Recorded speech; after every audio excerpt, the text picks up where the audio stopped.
There's a kind of strength you can't buy or borrow. It's born in the fire, tempered by sacrifice, and carried by those who never stopped serving. Some heroes wear uniforms. Others wear scars. They're veterans, first responders, and Gold Star families. Men and women who gave everything and still keep giving. At the Warrior Shield Foundation, we stand beside them, shoulder to shoulder, providing the support, the care, and the community they deserve. We're a proud non-profit, a 501c3, built to protect those who protect us. We don't just serve our own. We help other non-profits reach their missions too, because together, we make the Shield stronger. Donate and help our cause, help their cause, because every act of kindness builds hope where the battle still rages inside. Join the mission. Donate today. Visit warriorshield.org, because heroes deserve a foundation as strong as their sacrifice.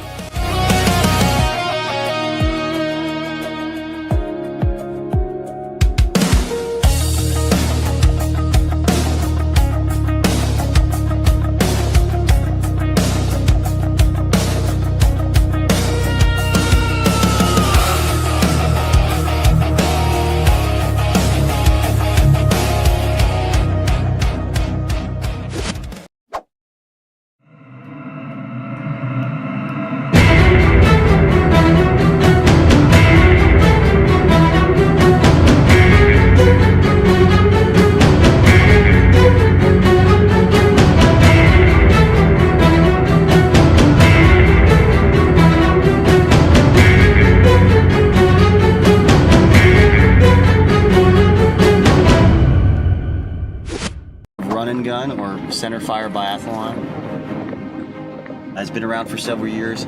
I believe it mostly started in Texas. They're an absolute blast to do.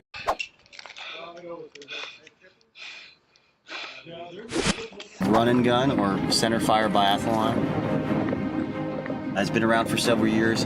I believe it mostly started in Texas. They're an absolute blast to do. It's a great challenge. It not only challenges your shooting abilities under stress, you know, when you're tired, but it challenges your gear and your setup. So it's a way for people to test, you know, their shooting abilities, their equipment, all in one scenario that is pretty much as real as you can make it for your average person.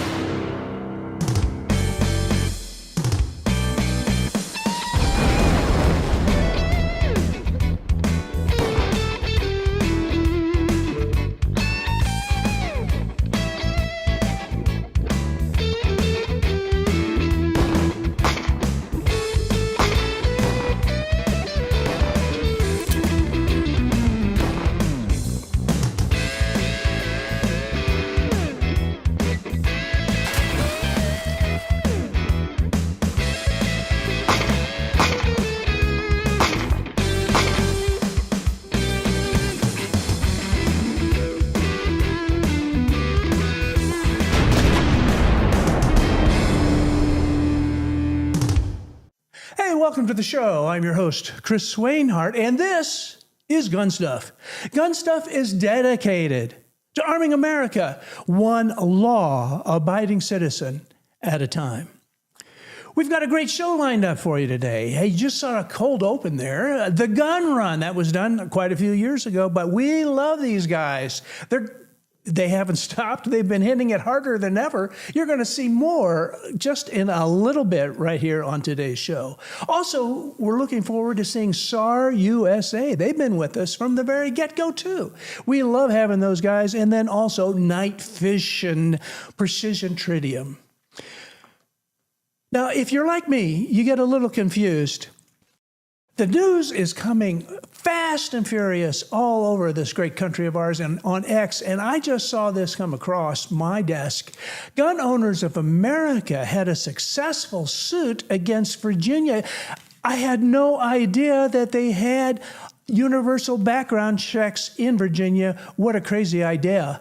Eric Pratt is here with us from Gun Owners of America. Eric, what on earth was going on, and why did you have to get involved?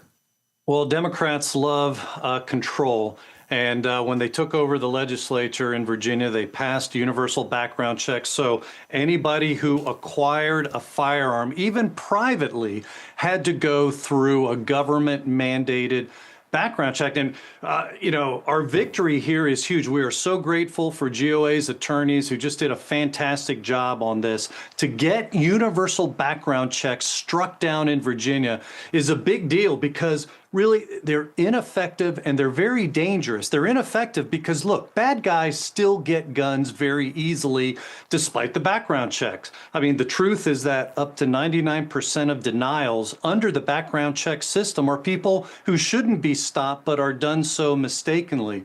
But universal background checks are also unconstitutional since they treat our God-given Second Amendment rights like privileges. And of course, these checks are dangerous because they ultimately glean a registration list of everyone who acquires a firearm.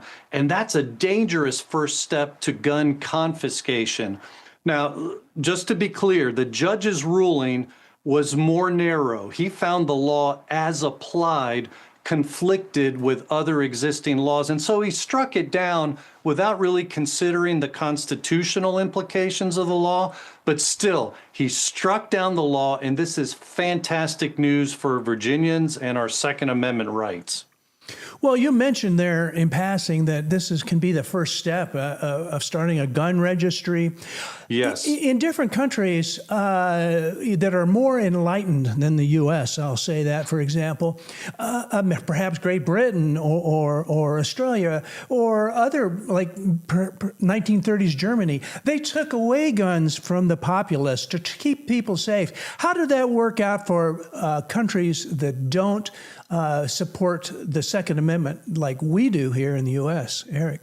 Well, tyrants love gun owner registration because when they want to get the guns, usually from targeted groups of people, they have the registration list. I mean, in some countries, they just simply did it crudely, going door to door and confiscating firearms. Cambodia did that, but you listed some countries, Germany, Australia, where they've actually used gun owner lists to confiscate firearms that people previously owned lawfully and hadn't committed crimes with. And by the way, even though we haven't on certainly a wide scale level seen gun confiscation in this country, we have seen it. New York City registered long guns for 30 years. And then when Mayor Dinkins came into office, he signed a ban on many of those long guns. Police used the registration lists to make sure that people were complying and guns were confiscated. So we've even seen it on our shores. And no doubt if we hadn't fought Joe Biden's gun control on, much of the gun control that he threw at us. I mean, he was laying the groundwork for that. So anyway, all that to say, we're fighting this wherever we see it. And that's why we were so glad to have this victory in Virginia, where the judge ruled in our favor and struck down universal background registration checks. Well, Eric, people that are on the other side of the coin, they always point to violence. So we want to eliminate violence. So let's use England as an example. I know you're pretty well read. How is the violence level in the streets of England? Has it reduced? It seems to me it's not really a safe place to be right now, and you have a lot of trouble getting a license to carry a firearm there. What's it like in England? See, what you see happening is even if criminals can't get their hands on one type of object, they will simply shift to other objects. So, they start using knives to kill one another. And then the government says, okay, now we're going to ban knives. Quite honestly, we don't know how bad the crime and murder situation is in England because they have come under fire from members of parliament, from the media, because they officially suppress the numbers. In fact, we saw this happening in this country with Joe Biden. Remember, he came under fire, and this was something that was part of the debate, the presidential debate. But the FBI wasn't using all the data because the police departments in this country, especially from some of the big cities, weren't reporting all the data. And so that tends to suppress the crime problem, and people think, oh, well, crime's not so bad. Well, other countries have been doing that for a long, long time. So it's always real dangerous to compare our crime data with other countries' data. But you're absolutely right. I mean, it's not safe. And, you know, criminals use other weapons, and then a tyrannical government says, well, then we'll just ban knives, and then we'll ban the next thing, whatever it is. It's silly. But you guys went out there and you sued on behalf of, it's not just Virginians. You know, this is what one state does, the other states will try to follow. Now, you guys did this. You've got more cases coming on. That's the thing that shocked me in the last week. I've been hearing all kinds of things that you guys are working on. What are some of the others? Oh, my goodness. Well, we are, some of the things we're doing in conjunction with Department of Justice on the same team. In other cases, we're sadly on opposite sides. Just to give you some examples, some of the things that DOJ is doing good, they've argued against Illinois' semi-auto ban in federal court, and that was in part our case that we're involved with challenging Illinois' ban. We also have an amicus in Hawaii's. They had very severe restrictions on concealed carry, and we've been opposing that. And DOJ came in, and they are helping with us because they filed an amicus brief in opposition to Hawaii's law. Sadly, there are several cases where we're on the other side, and one of the cases was a recent one, a case that is now going has been on appeal to the Supreme Court. Well, the DOJ is supporting this case out of Montana, where Montana police went into a home without a warrant and they shot an armed homeowner who, by the way, had not been accused of committing a crime. It was kind of like a welfare type check.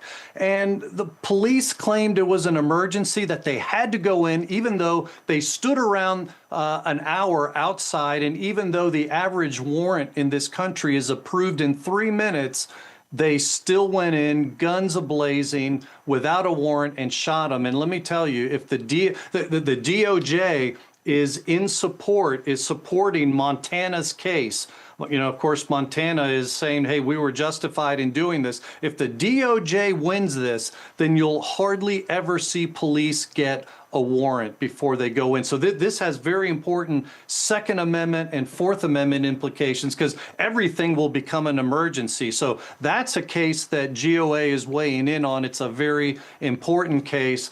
And, you know, it's a shame that we're having to fight the DOJ on some of these issues. So, Eric, we're out of time. We appreciate you spending some time with us today. Tell our viewers before you go how they can participate and support the gun owners of America, please. Absolutely. Well, people can follow me on X at Eric M. Pratt, and that's Eric with a CH, an unusual spelling, I grant you, Eric M. Pratt. But go to our website at gunowners.org and get our free email alerts that'll keep you up to speed on the important things that are going on Second Amendment related. All right. Thanks so much, Eric. And thanks to the folks at Gun Owners of America. And I'd like to encourage each of you to head on over there and be a part of the action. There's more to come from GunStuff. The next generation Gerson double stack Witness 2311 takes the 1911 design to the next level. Compatible with many 1911 slides, barrels, and parts, the Witness 2311 series is not a wolf in sheep's clothing double stack like much of the competition. Don't be fooled by the words double stack. Get a Witness 2311 for a true evolution of a 1911 double stack with match grade features. Find yours starting at just $749. To learn more, visit eaacorp.com. Hey, welcome to the show, Scott and Ursula. Ursula, you're glad to have you back here. Thank you. And Scott, you were out there competing this week, weren't you, Scott? Yeah. Went out and competed this week at Hunter's Moon, and came back home, got some surgery, so now I'm off my feet for a week or two, and then be right back at the training. Are you my boot buddy? Yeah, you got one. Yeah, that's right. Yeah, you stole your boot. Yeah. Oh, we're boot buddies. Sorry, All right. boot buddy. Yeah. Boot buddies. Yeah. If you're wearing the orthopedic boot, you have a Yep. boot buddy. Like, that's how that works. All right. Yep. All So right. Scott's my boot buddy. Yeah, and you know, we've been telling folks everywhere about our new website. Head on over to GunStuff.tv, fire up your adventure, and become part of the shooting sports, because you can actually compete just like Scott and just like Ursula. And if you go there, you can check out a calendar of events. There are all kinds of events in your neighborhood. You can search them, and they're all there for you. Now, let's see here. I've got some footage of Ursula, I think. Yeah, here we go, Ursula. You know, what are we She's looking competing at? in the boot. So All right. this particular stage, I was like, Yeah. oh, it's flat, so I don't have to I'm not going to struggle too much on it. So I was like, you know what? I'm going to shoot this stage. My stage plan for this, if I was actually competing in this particular one, I would actually run it the exact same way, all pistol. But you had your options between shotgun or pistol, or a combination of both. So I was just like, you know what? I'm gonna shoot it all pistol. I want to see how long it takes me. So the boot does kind of impede a bit. So yeah, I shot that stage probably twice as long as I would have if I was able to run. There's the boat lady. Yeah. Hey, look. Yep, if that she looks can like do- me trying to get something to drink out of the fridge. Yep. Oh man, it's the worst if you're not used to being like sitting still or just stable for a bit. You're like, oh man. So a lot of people posting their videos of their competitions and stuff, and I'm just sitting at home just all bummed out because I can't go shoot. And I'm just like, I'm going to shoot anyways. I'm gonna shoot anyways. Just a Hey, little we're bit. loving it. And So- Ursula, it won't be too long. You'll be back. Yes. You're preparing for the world shoot. I am. And Yep. so we want to make sure you have a great recovery. So don't. Yep, I'm not going to push my luck. I'm actually listening to my doctor, unlike Scott. So Yeah. Hey, you know, we have a lot of giveaways on the show. And just to tell you folks, if you make some comments during the show, I'll tell you a little bit more about some of the giveaways as the show progresses. We are giving away this GTL-22. Now, you have to have a Glock. So make a comment. Make sure you make a comment and say, hey, I've got a Glock and I'd like that light. Yes. And I think, you know, Yep. it could be heading your way. Light laser I don't know. It might be a relic. How the way everything with Glock is going. You might want to keep this. It might be a collector's item later. Yeah. So, Yep. Our featured firearm here, briefly, we've got it right here in the studio. In fact, let me see here. I think you can see it. By the way, it comes with a holster and everything. Scott, tell our viewers a little bit about this Kimber Micro. Yeah, so this is the Kimber 9 RTC, and the RTC stands for ready to carry. It's a 9mm stainless slide, aluminum frame, fiber optic front sight, white dots in the rear. It's about 6 inches long, weighs about 15 ounces. This is just like an everyday carry pistol. Yeah, 3-inch stainless barrel. It's match grade and comes with 2 7-round mags and a holster, so that way you're ready to go. It's checkered rosewood grips and has an extended beaver tail. So that's the you know, I had a chance to shoot one of these and I really liked it. It was fantastic and it was really dependable. I didn't have a single issue, jam, nothing with it. This is a really good concealed carry firearm. Yep. Ursula, I'm saying ooh because you got 30 seconds, Ursula. Because one thing I found on a lot of these guns, so smaller 1911 type of guns that I noticed, is that sometimes their thumb safety is usually so shallow that you cannot take it off safe with your thumb. And this one's actually still robust enough, but still have a low profile where you can still do it with your thumb. And that's what that ooh was for. The trigger feels pretty good. Your standard iron sights, they look like they're kind of, if you're the old head, kind of a Novak style. The mags do have pinky extensions, so if you have giant meat hooks like I do, you don't have to worry about that pinky just dangling off over there. Hey, we're going to have to leave it there, guys. We're No, out of this time. is good. GunStuff price. Hey, this is a special price, $4.99. And we just got a few of them at that price. So head on over there. There's more to come from GunStuff.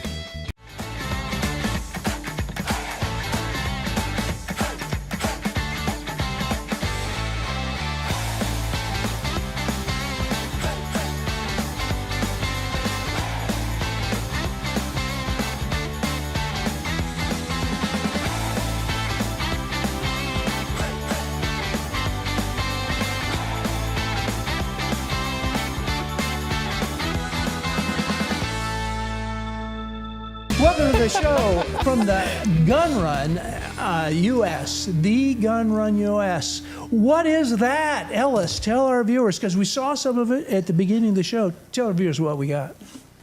The Gun Run's a center fire biathlon, also known as a run and gun, where you basically run like a 5K, 10K trail run, something like that, and you carry your rifle, pistol, and all your ammo and everything you need to do the match along with you along the route. So it's a great opportunity to test your gear, test your marksmanship under stress in a real world environment. Now, we saw Ursula, you were competing. Tell her, what's the style of your competition that you hit? That was multi-gun, basically not as much running as what's in the run gun, or excuse me, the gun run. Not as much running. That particular match was all natural terrain, very similar to three gun. I would say three guns would be more likely. What Scott did the week after I did was more like the gun run. Yeah, and we like it, Ellis, because it really tests people's skills, doesn't it, Ellis? Absolutely. I think, any competition is great. I always say people need to get out and do a competition. It doesn't matter if it's IDPA, three-gun, multi-gun, you name it. Just go and do it because it makes you a better shooter. But this style of competition gives a whole other added element where you're physically stressed. You don't get stage previews or walkthroughs. Oh wow! And you don't have a little buggy with an umbrella on it and your drinks and all your guns and stuff on there. You're actually carrying your equipment, so it's a much more quote unquote realistic experience that you can get. And I think the Second Amendment exists. Not just to protect your family at home from criminals or something like that. It's to protect America from all enemies, foreign and domestic.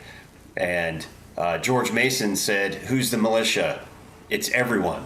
Mm-hmm. So if you're going to be a responsible gun owner in America, I think you do need to get out there and test yourself and become the most well-trained member of society to protect our country. So the thing I love about these is that you don't get any preview. You show up to a match. You get your gear on. You get a safety brief, and then you take off running. You run for a while, get yourself worked up, physically exhausted.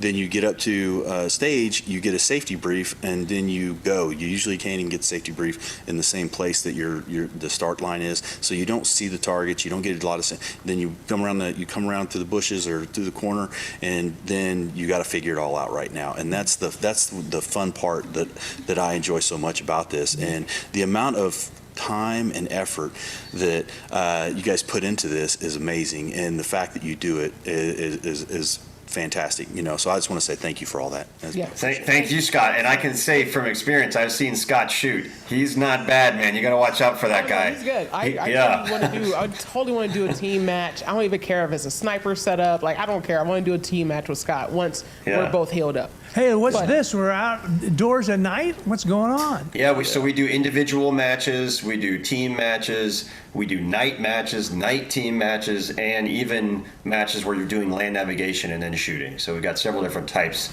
throughout the year. So before we got on this video, the dude that was shooting with the lever action, that's right there. That's amazing. That is freaking dope. Yeah. That is we did it. Dude, I like him.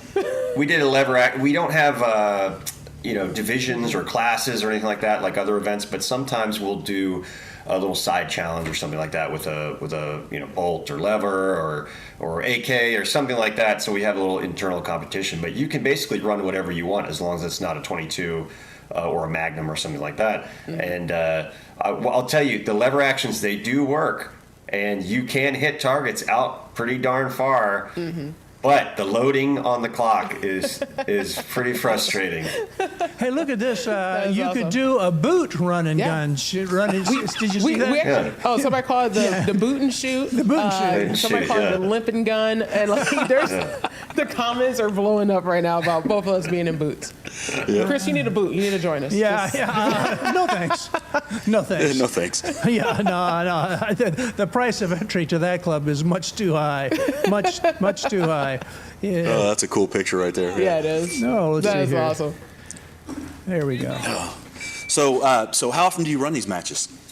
So 8 events a year, almost once a month. We kind of take a break in the summer and around the holidays. But throughout the rest of the year, we're in South Carolina, North Carolina, and Pennsylvania. We've done a couple events at a few places in West Virginia or Alabama, but those haven't been a reoccurring thing.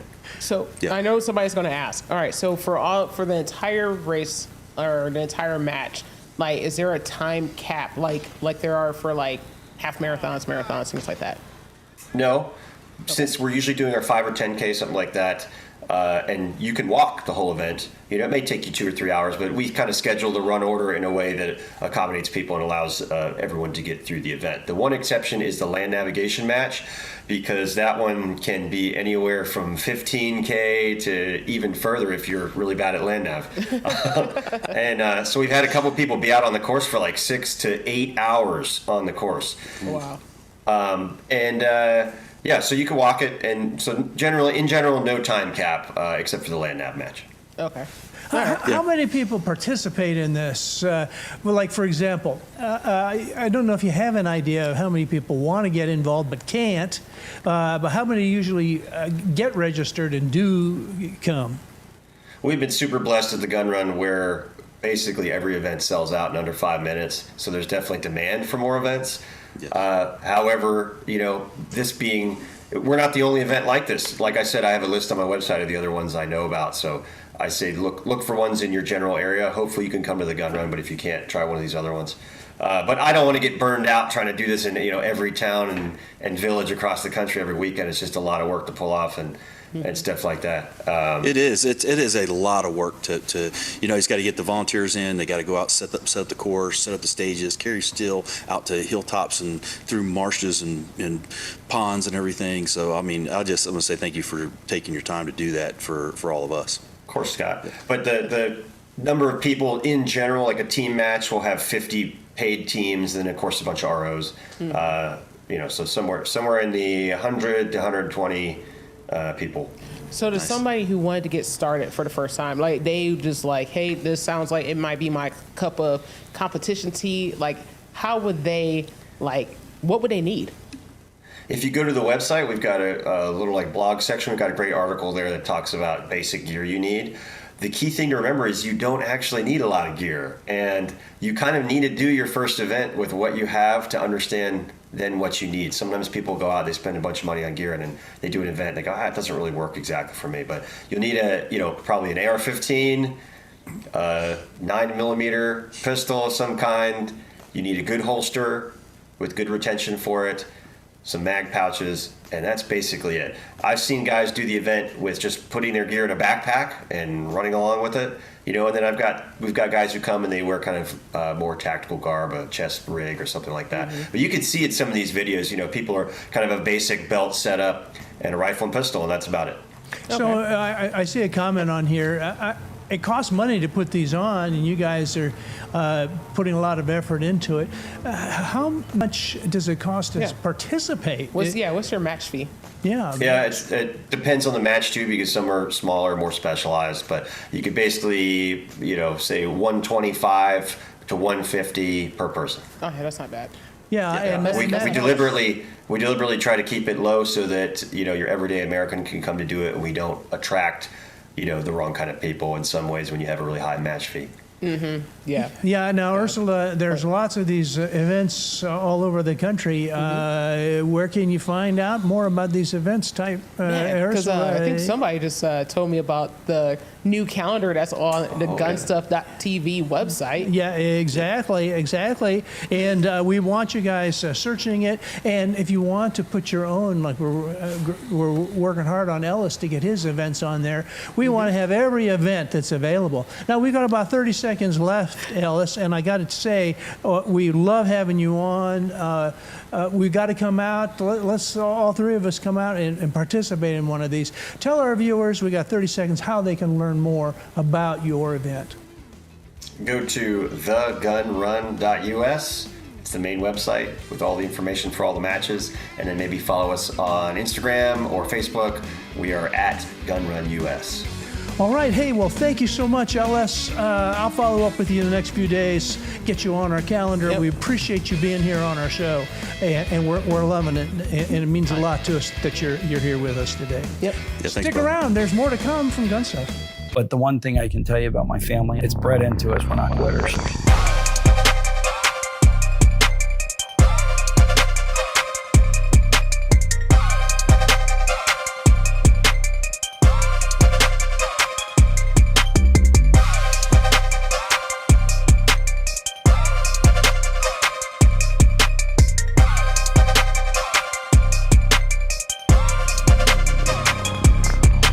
And this is Facts and Firearms. Welcome to the show, SAR USA. Miranda, thank you for being here today. Appreciate you being here and all that you've done with GunStuff through the years. It's been fun. Thank you. Yes, thank you. Some people may not know much about SAR. They might not know that you're one of the largest manufacturers in the whole wide world. Isn't that right? Yeah, I think that's the ironic thing is oftentimes since I've started and I've asked people, do you know who SAR USA is? Or even our parent company, SAR Samaz, they don't know about our deep abilities in terms of we're a super manufacturer, advanced technologies. We don't only make just polymer handguns, we also make our Starbot, we make cannons, we make various different things. And so we actually are currently going through a rebrand to go back to SAR Samaz. So we're going to look and represent more of a global look and feel than what we're currently doing.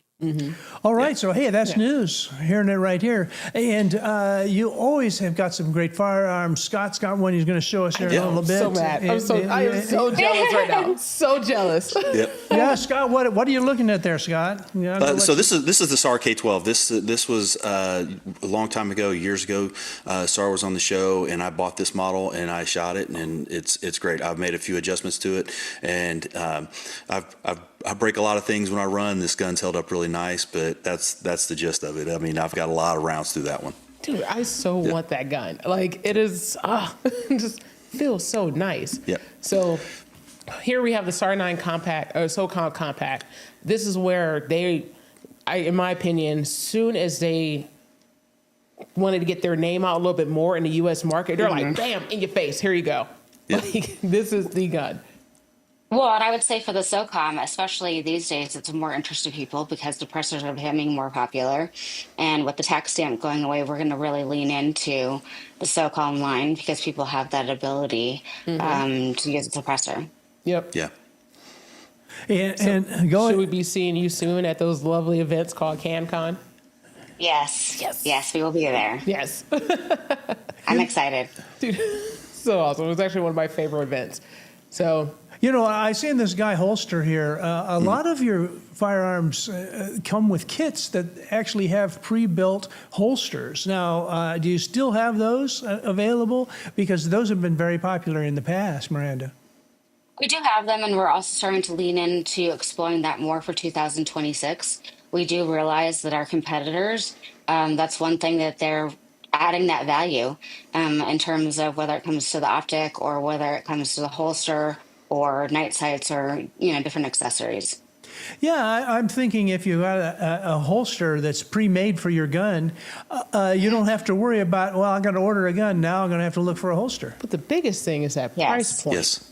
It's the price point. Like, so most people, they think that, low price point means low quality. And I like companies like SAR that are like, nah, like, no, you can actually have great quality for a very reasonable price. Well, and I think that's one of the reasons why we're also leaning into the rebrand, just because we do have really high quality and we have a great price point. And so it's also tying in our history and people understanding, we've been around since 1880 for 5 generations. So if there's anything that we know guns and metallurgy and all the things, to set us apart. Yeah. Also adding our endurance tests. Yeah. So one, I know you guys' endurance test is a great. You guys fired so many rounds to that thing and it kept running. But are you guys going to be bringing like other models that are in the overseas portion? Are they going to be start over. being sold over to the United States, like your AR platform and stuff like that? So we're talking about that. And then also we have some new things coming up during SHOT Show. So you'll have to stay tuned to see all the Nice. stuff. We already talked about some gun stuff exclusives. If you're watching, just letting you know. I'm like, wait for it. It's exciting. So I'm really excited. Miranda, what are we looking at here? So we're looking at the SOCOM line. So I think one of the things that really sets us apart, and we haven't really talked enough about, is our interchangeable back straps and side panels. So that's the number one thing that we beat a lot of our competitors is the side panels. So they come standard with medium side panels on them. However, in the box comes small, medium, and large. So people have the ability to customize their grip, and we've molded over 1,000 people's hands to come up with this. No, it's not just the back. It's not just a back, but the sides as well too. Yeah. Nobody does Yes. that. No. I've seen That's a lot what of I'm guns come saying. through here, and I've never seen it. For more customized fit. Love it. Well, and I think that's huge, especially for somebody like myself. I have smaller hands. So in terms of finding a firearm to where it feels comfortable in the ergonomics, so this really checks the box when it comes to that. Additionally, you have the threaded barrel, and then you have the suppressor height night sights as well, the Picatinny rail, and the flared magwell. Yeah, and I think the threaded barrel options are going to be, much more easy to move here in the near future with the suppressor laws going to change, and be able to get them.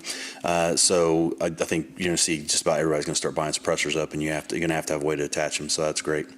So I think that's a huge thing. So question. So while we're looking at this SOCOM as well, is the magazine release interchangeable? So it could be ambi? Correct. Yo, so lefties, if I have one more lefty Yes. in the comments, it's like, yes. Oh, that gun's not for me. Yeah, bro, it is. Yes. That is awesome. Well, like I said, even in terms of the side panels. So it's like I think that we are kind of fixing a lot of things that people are, looking for answers for that they can't find with other competitors. Now, on the front of this gun is not a suppressor, and if it is, it's the shortest suppressor in the world. Hats off to you. Yes, no, that is our Dawson Comp. So we started working with them, so that helps with felt recoil. So it's really popular. It's launched more towards September, but we started putting more of a lean towards it. Hey, with that on your gun, Ursula, isn't that going to help you stay on target? Oh, yeah, absolutely. Yes. Way easier and then way faster follow-up shots. So I have a question about the optic. So is it for your optic ready stuff is already cut? Is that cut for a particular footprint? RMSC. Okay, cool. So you can throw an RMSC right down on it, or if you need to change over like in the photo here, we see Vortex. Different plate. You just got to get a different mounting plate for it. Correct, yes. And the RMSC, I'm assuming that'll give you the lowest mount possible. Yeah, that's awesome. Yeah. Yeah, I like having that extra blade good. on the trigger, and also I think it's good to have that extra color on there. I mean, it gives you an idea of the safety feature. You pick it up, you know what you got, right? Yeah, but Yes. rules of firearm safety, there's that. But at the same time, it just looks good. Like, that is a Exactly. rule. It's supposed to look good.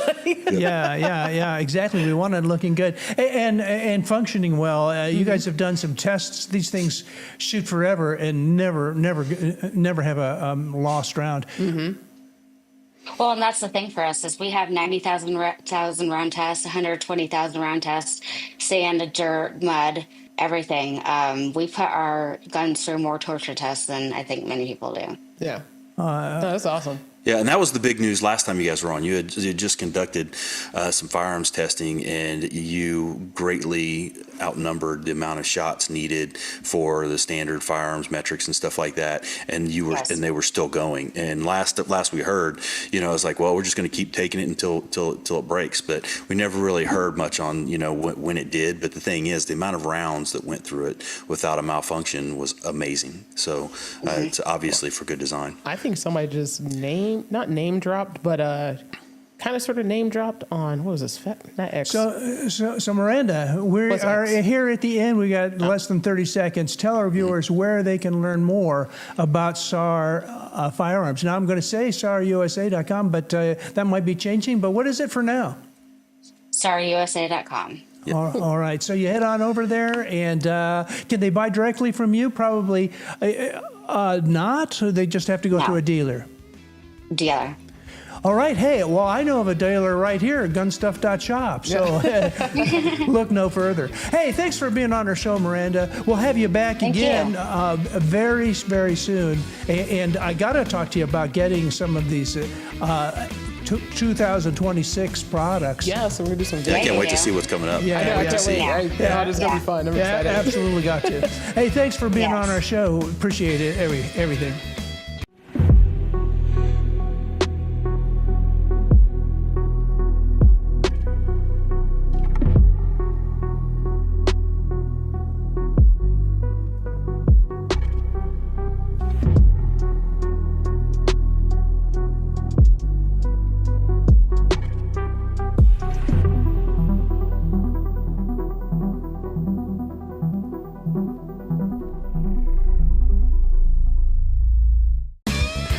Welcome to the show, Night Fishing. Now, if you're listening on podcasts, which some of you are or will be soon, it's not vision, it's night fishing. And here to explain the difference is Rachel from Night Fishing. Glad to have you on our show. Mm-hmm. Rachel, you've been great hanging in here, waiting for us.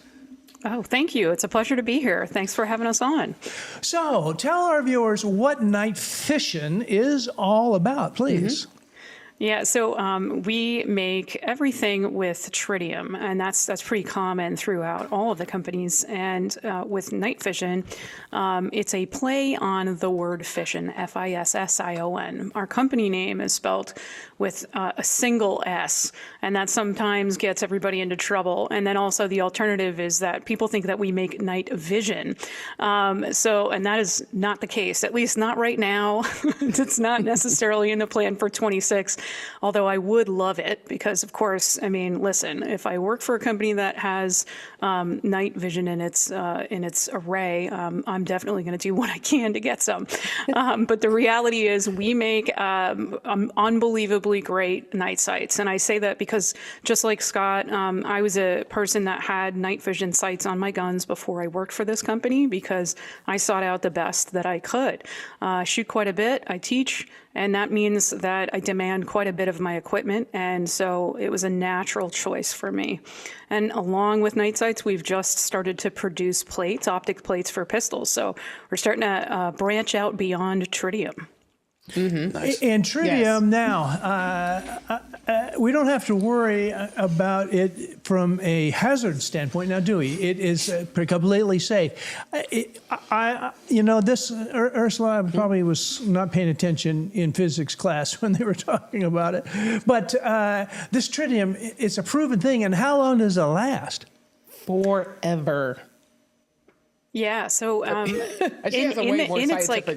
Yeah, right. So my answer is listen, Ursula's right. Up to a certain point, there is a point at which it does have a half-life, which when that happens, as the name implies, it glows half as much. Yeah.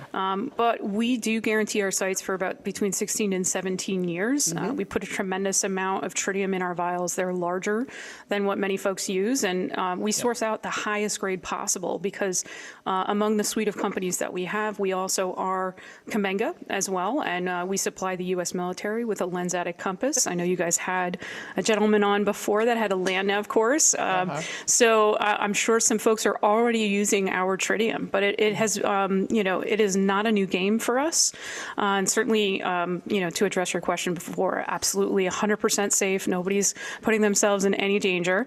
But one of the newer products that we have growing into 26, I mean, we released these in the middle of the summer, while I hope everybody was getting out to the range in all of that beautiful weather. But we do now produce plates, optic plates, and they're 17.4 aerospace grade steel plates. We were not interested in getting in this game with anything other than the best, but trying to maintain that quality level that we put into our sights. Yes. That's awesome. And there's some, when I say last forever, when I was first getting into firearms and all that good stuff, of course, everybody's like, oh, you need night sights. Cool. And also being in law enforcement, I worked graveyard, so it sounded like a good idea at the time. And that particular company's, I would say their stuff started to dim out around the 5-year mark. Yeah, so, the 5-year thing is a real thing. Yeah, and I'm just like, what is the half-life of night fishing? So the half-life, that what we guarantee our sights to glow for is truly between 16 and 17 years, because we do source the highest grade. There are different grades of tritium, just like there are different grades of many different things out there, and you can source a low grade of tritium. But the 5-year thing that Ursula is highlighting has been a common refrain with some of our competitors' products, and it actually has less to do with the tritium that they're using and more to do with their sealing process. So this is a gas, guys, so it does have to remain enclosed. And if anything leaks, again, it does not have any effect on your body. This is a completely different grade of radioactive material. It's not the A level stuff. This is the B stuff, meaning like you can find it in bananas. You can find it in a certain portion of our atmosphere. It's a fascinating why my bananas were glowing in the dark. So I mean, I'm sure folks can go and they can start to Google this stuff. We do talk a little bit about it, but primarily it's just like Ursula highlighted. It has been a common situation for folks to be able to put night sights on pistols, especially for duty grade stuff or any kind of serious carrier of a firearm. This is a defensive tool, and you want to ensure that it's going to be useful in all light conditions. Absolutely. If you don't have something like this, you're out of luck at night, aren't you? Yes. Yeah. And one of the things that just hit me is that I've been using your products for over 35 years, you know, in the military with the compasses and everything. And so I forgot that you guys made the military compass, and I'm like, I've been using that forever. You know? It might be time to get that tritium replaced. But I'm sure they replaced them with newer ones. But the thing is, that was issued my first piece of equipment that was made by Night Vision, you know, 35 years ago, and you guys are still at it, going strong. We're still at it. We just picked that contract back up going again. Back to the night sights that I was using, like I always did a gear check at the beginning of my shift, and my gun being part of that. So I literally took my gun out of my holster. And I always like kind of capped to see where it's looking at. And it was like way dimmer. And I'm like, are my eyes going bad? So of course I got like my squad mate, like, hey, look at this. Can you see it? This looks kind of dim. And I'm like, man, I hope tonight's not the night that something happens. I have to use my gun because I'm going to be in court and with all the questions. And it's not at the range. Things have gone horribly wrong. And the last thing I want to do is go, oh, I hope everything's working right. And so on top of that, I hope that my sights are, you know, crystal clear, et cetera, or that my plate is attached and my optic is performing to the grade that I need it to. And a little bit of what you guys are showing right now is our promo video for our plates that we had a very good time with. And we were trying to reinforce the idea of like, listen, we're not going to introduce another product into the marketplace that we have to apologize for. No one wants that. Yes. So Rachel, we're here at the end. We got 15 seconds left. Tell our viewers and our podcast listeners how they can learn more about night fishing. And I tell you what, you've just whetted my appetite. Go ahead. Just what? Well, I hope that I inspire everybody to learn a little bit more about us and everything that we make, to include our plates, as you know what we're seeing on screen right now. And so if you do want to see this video, it's full length, is available on our YouTube channel, but truly the easiest way to find everything about night vision is to visit us at our website, which is nightvision.com, and that's spelled NIGHTFISION.com. And there you can watch all these videos, you can catch up on our sites, you can learn about our plates, and generally get to know what we offer for you guys, which, you know, again, we work very hard to make sure is the best that is possible. All right. We're going to have to leave it there. Thank you so much, Rachel. We'll see you next time. And you guys need to head on over and check out nightvision.com. The headrest safe is quick and easy to use. Some may even call it a game changer. The headrest safe acts as a safety net, protecting your belongings while keeping them out of sight and out of bounds of others, serving as security while also keeping your valuables in bounds. That's what the headrest safe provides for me. Game, set, match.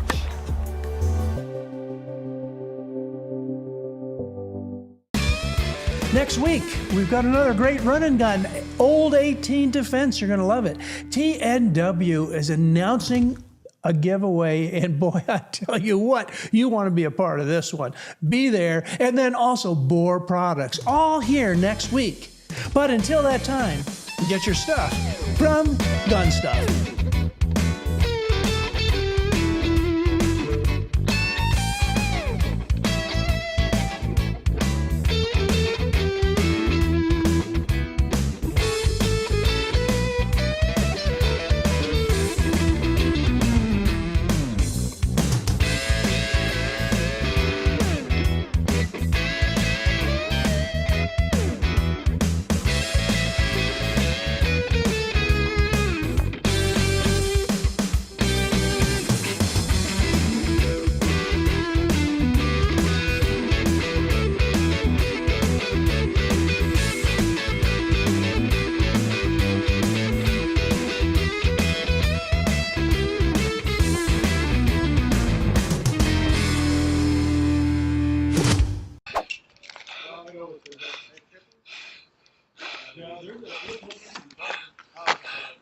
That's brutal, but it's a blast.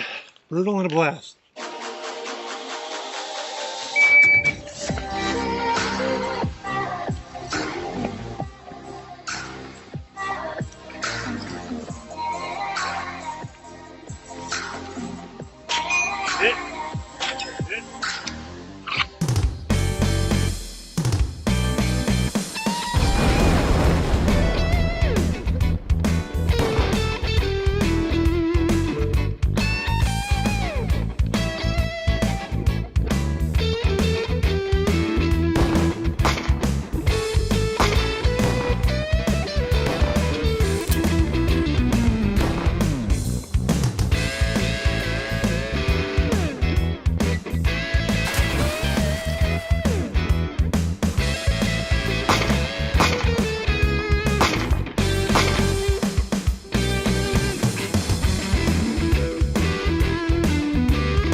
Welcome to the show. I'm your host, Chris Swainhart, and this is GunStuff.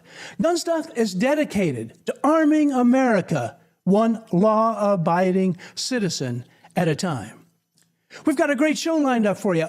You saw a little bit right there in the cold open. Old 18 Defense. Stick around, you're going to want to see that. T&W is with us, More Products, and also Sheila Matthews from Able Child is back. And she's here to help explain to me. We're always interested at this time of the show. We're talking about the Second Amendment. And it wasn't too long ago that Charlie Kirk was assassinated. That ties in a lot with what we have to do right here in GunStuff. And Sheila, to shed a little bit more light on this, I apologize, and I'm going to apologize to you right now because I don't know really anything about that shooter. I've been trying to find out so we could talk about it today, but I can't find it. What's going on with the investigation? Am I just confused, or are they withholding information, Sheila? Yes, thank you for having Able Child on again. It is such an honor to be with gun owners and to protect the Second Amendment. So basically, Able Child has been working to try to uncover the toxicology report, the autopsy, and of course the ballistics report, which would eliminate a lot of the conspiracies that are happening online regarding who's responsible. But we do not know much about the parents, which I'm very interested in, of Tyler Robinson, where his mom worked for the behavioral health provider for the state of Utah. So we've been urging the Governor Cox to come out and explain to us how this mother was involved with a $750,000 mental health, behavioral health grant. She was a coordinator for the state, and her son is the one that is being accused of the assassination of Charlie Kirk. So that's where we're at. The documents are being withheld. We wrote an article about Governor Cox. We're very concerned about the military aspect of his involvement in Utah. It's one of the largest Hill Air Force Base. And we're wondering, if you can't secure the university and provide security for a very well-known speaker that was in your state, how you can be making these deals with, vendors of the military is concerning for us. So since the last time I talked with you, Fox News in Utah 2 hours ago has FOIA'd the documents of the University of Utah to find out when they started to, provide security for the event. And it's been released that it started in July, that they knew that Charlie Kirk was going to be at the university. The thing that bothers me about that security, and then I want to rewind and talk about that mental health aspect, is from what I understand, there was a walkway not too far from the event, like right adjacent the post to the event, and then there was a building right there. Why that wasn't secured, I got no idea. And the other thing you just touched on is the shooter's own mother was supposed to be involved in the healthcare professionals. What does that say? Do you think that the healthcare professionals today, I call them professionals, do you think they really understand the impact of psychiatric effects on gun violence? What do you think, Sheila? I think there's a lot more to it than just pointing fingers at black guns and so forth. Well, we've been through this before, and basically you're exactly right. The behavioral health industry is $1 billion industry. And in the state of Utah, we know that Tyler Robinson's roommate was transitioning to a man to a woman, or whatever that process is, through the psychiatric industry that falls under psychiatry. And so we also have the Butler assassination attempt of President Trump, in which those parents were behavioral health experts. So there's a trend here.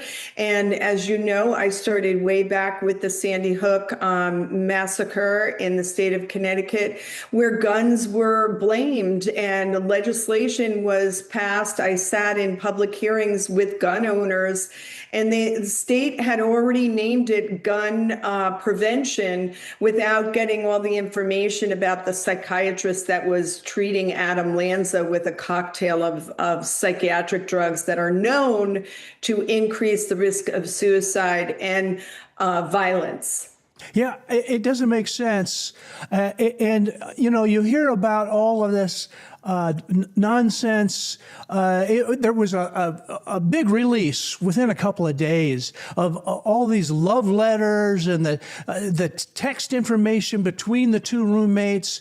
And I'm not buying any of it, because I have some of my younger members of the family, they text me. It doesn't look anything like these. They look like Shakespearean drama excerpts rather than text messages. I don't believe anything that we're being told. We appreciate that you getting on top of this mental health aspect. Now, this has been a history of Able Child. Tell our viewers how they can support Able Child, because it doesn't come free, and we appreciate what you're doing. Thank you so much. They could go to ablechild.org. We have a petition on the top where we're calling for federal hearings into the link between psychiatric drugs and violence. You could do that for absolutely free. And then, of course, you can support us financially. We are not funded by the federal government or the state government, and there gives us the opportunity to speak truth to power. So we do need your financial support, and we certainly need your signatures to submit to the White House.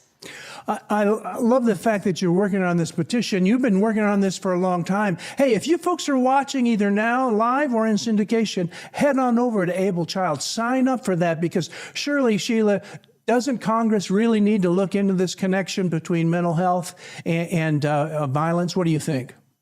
Absolutely. I think that Governor Cox should be held accountable for the security, and we need to focus on the facts in the case. But yes, we need federal hearings. And, you know, GunStuff Television has been so kind to Able Child, and we thank you so much for your support. Well, we'll have you back on again. And unfortunately, there's never any shortage of these type of events, and they're not really listening to you. But hey, we are, and we're going to tell more people about you. All right? Thank you so much. Really appreciate it. Hey, you folks stick around. There's more to come from GunStuff.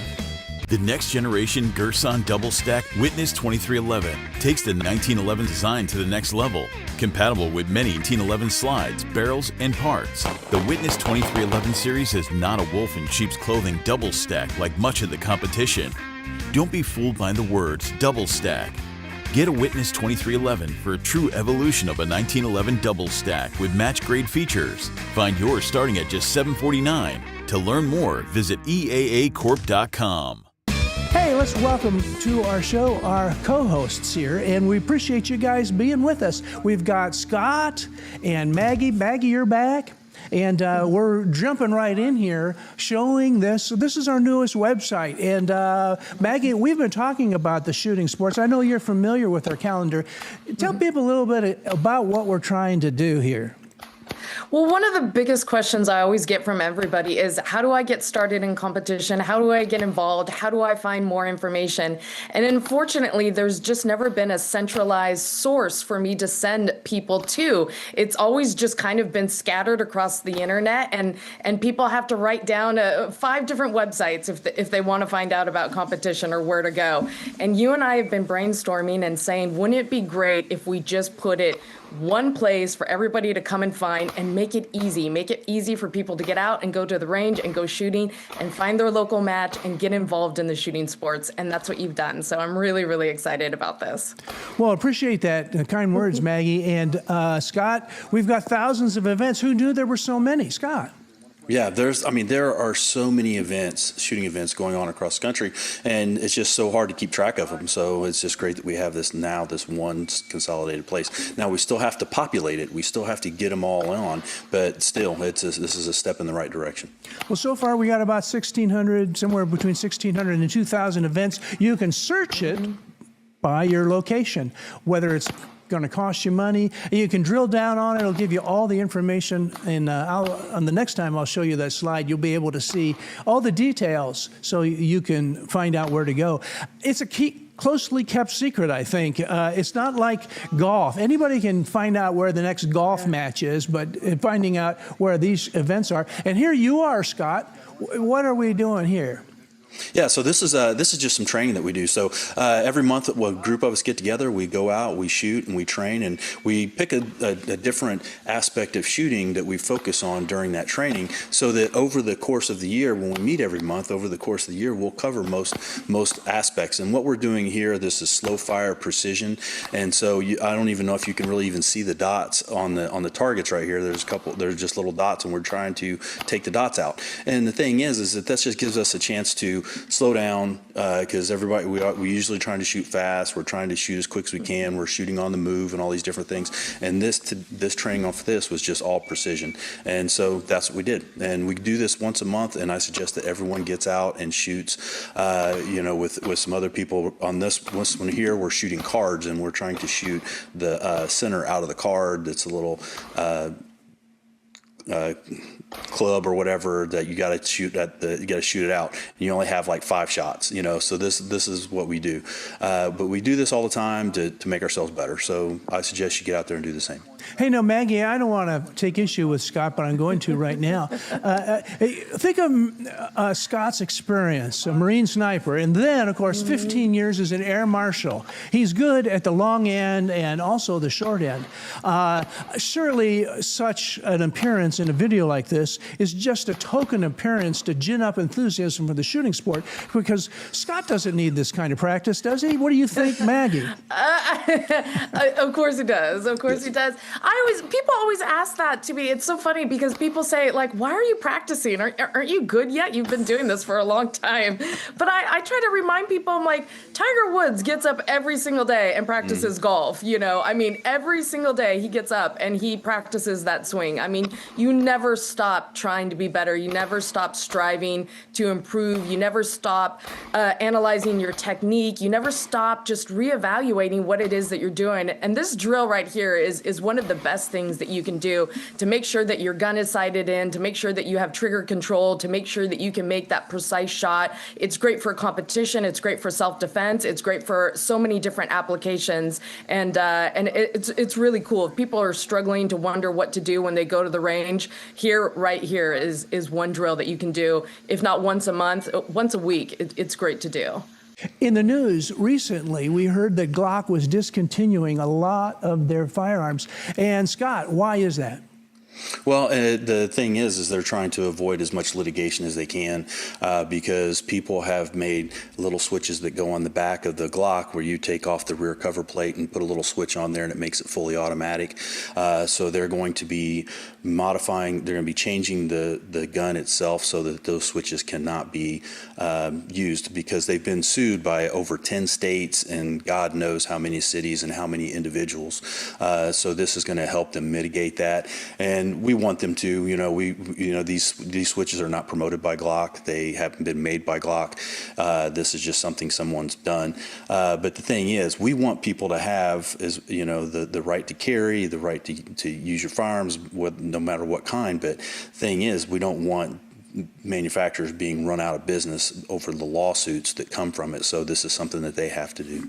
So Maggie, our featured firearm is one that is not being discontinued, as far as I can tell. It's the 43X. We've got just about 30 seconds. Tell us a little bit about this firearm. And it's very popular. I got it right here in the studio. I was going to say it is a very popular gun, and as far as what we've heard in the news, they are not discontinuing the slimline Glocks, so the 43, the 43X. So it's a super popular gun. It's great that we get to keep this one. You've got a great price on it. I know I've heard just in my own local state and local areas that there is just a run on Glocks. Everybody is buying everything that they can with good reason. Like Scott said, we want this company to stay in business. We want them to thrive financially. They're doing what they need to do to mitigate some of the unfortunate circumstances of the lawsuits that they're being faced with. And so they're doing what they have to do. But in the meantime, people are buying up the product that they can. So if you like Glock, if you want to get your hands on one, now is the time to do it. They're a popular gun and they're a reliable gun. That is what they're known for. They are what you want to rely on when you really need something to rely on. That is what Glock is for. I think we're going to leave it there, guys. We're happy that you guys are watching now. The GunStuff price on this one is $609, and I tell you what, the fit and finish on this is actually pretty incredible.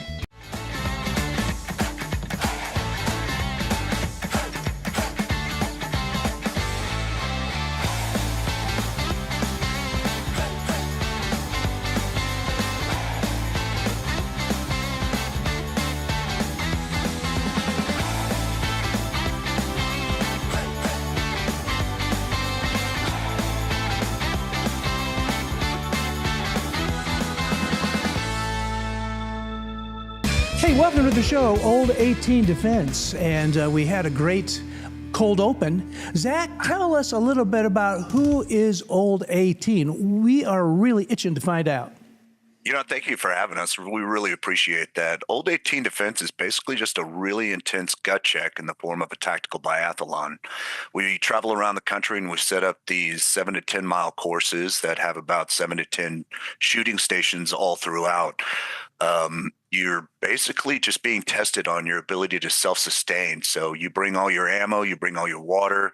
Once you start the course, you can't refit. It's all on your own. So if you have that kit at home that you're going to rely on when it hits the fan, come test it out with Old 18 Defense. You're going to know exactly how far you can get with what you think you have. So, Chris, we saw earlier during our range segment, Scott was it was sort of a slow motion drill, which is good, kind of really honing in. But you guys got something different, don't you, Chris? Yeah, we definitely do. It's completely different from that. Typically, bay range shooters don't do very well at our courses. Very strong on the bay, but when they come out, it's experienced to a different level. They're definitely not ready for what we got going. We push them to different levels. It's basically all in my brain, where, however, I guess you could say mean I want to be, but we add in any implement that I choose. I mean, we'll drag a dummy, we'll drag a sked, we'll carry weights. We mess with everybody, man. It's I guess it's real world, I guess you could say. That's the best way to put it. You really don't know what you're getting into whatsoever. You have no idea how many rounds you need. You have no idea how far you're running. It's technically going to be anywhere from 7 to 12 miles, but you have no idea. It's 100% unknown. You don't know what you're doing. So all you know is it's going to suck, and you're going to get wet, you're going to get hot, and you're going to work, and we're going to push you. And I love to suffer, and I love watching people suffer. That's the best way I could put it. I'm getting nervous listening to you. I know. Just hear that. I love to suffer. And I'm like, yeah. The thing is, that's why I love these. So my thing is, I love running guns. I love all these because every single one that I go to, you run into different problems of something that you didn't bring, something you don't have, something that would really work, that you left behind because you were worried about weight or this, that, the other. And it's just figuring everything out and balancing out your gear and figuring out what you really need and what you really don't. When I love about these. These are fantastic. It really does. It's all about growing people as competent individuals with the firearm.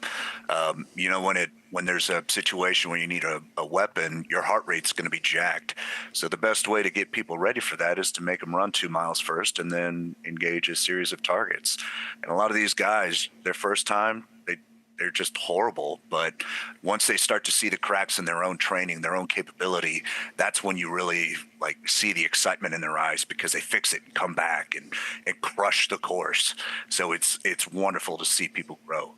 I had a question for you guys. So on your events, so a lot of people go through the military. A lot of people are in law enforcement and special teams and stuff like that. And a lot of people get training on how to do some of this stuff. But how many? So one of the questions I'm asking is, how many of your people have never been in the military or some kind of special training that come in and learn how to do it and do well? And honestly, I'll take it. But we have a ton of people that are not veterans, never served, anything like that. Yep. 2 of the 3 of our sponsored shooters, that one dude is a welder. He's super fit, great shooter. The other guy is he's a construction dude. And they're both, you can actually see him on the screen right now. His name's Kellen. He's national champion triathlete? I thought it was world class. Yeah, he's a world class triathlete. Oh, wow. Champion. Yeah, so he's got the fitness side of it, and he had to learn the shooting along the way. But no, it's more common to see the non-veterans to do so damn good that Old 18 sees on a daily basis, honestly. Yeah, and that's kind of what I was asking, because one of the things I'm noticing is that people who haven't had specialized training are getting out there and they're picking it up really quick and they're doing excellent. And that's one of the things that I love about it is seeing all these different people from all these different walks of life getting out there and just going hard. Maggie, I heard him talking about heart rate.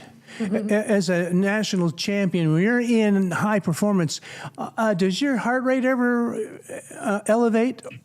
Or you have ice water in your veins? Well, that's a separate conversation if I have ice water in my veins. But it is, this style of competition is so interesting. A lot of times in USPSA or Bianchi or something like that, it is so precise. You're trying not to make, the slightest wrong move. If you step wrong with your foot, if you miss a shot, your game is over. You've lost the match. But something like this, I've not shot this particular competition, but I've shot this style before where you are dragging dummies and you are doing a lot of physical work, and it's no longer perfection. It's just trying to get through it, and it's not pretty in the moment and it doesn't feel good in the moment, but the satisfaction at the end of it, knowing that you accomplished something so physically taxing and so mentally taxing to get to the end of it and know that you survived, it really is thrilling.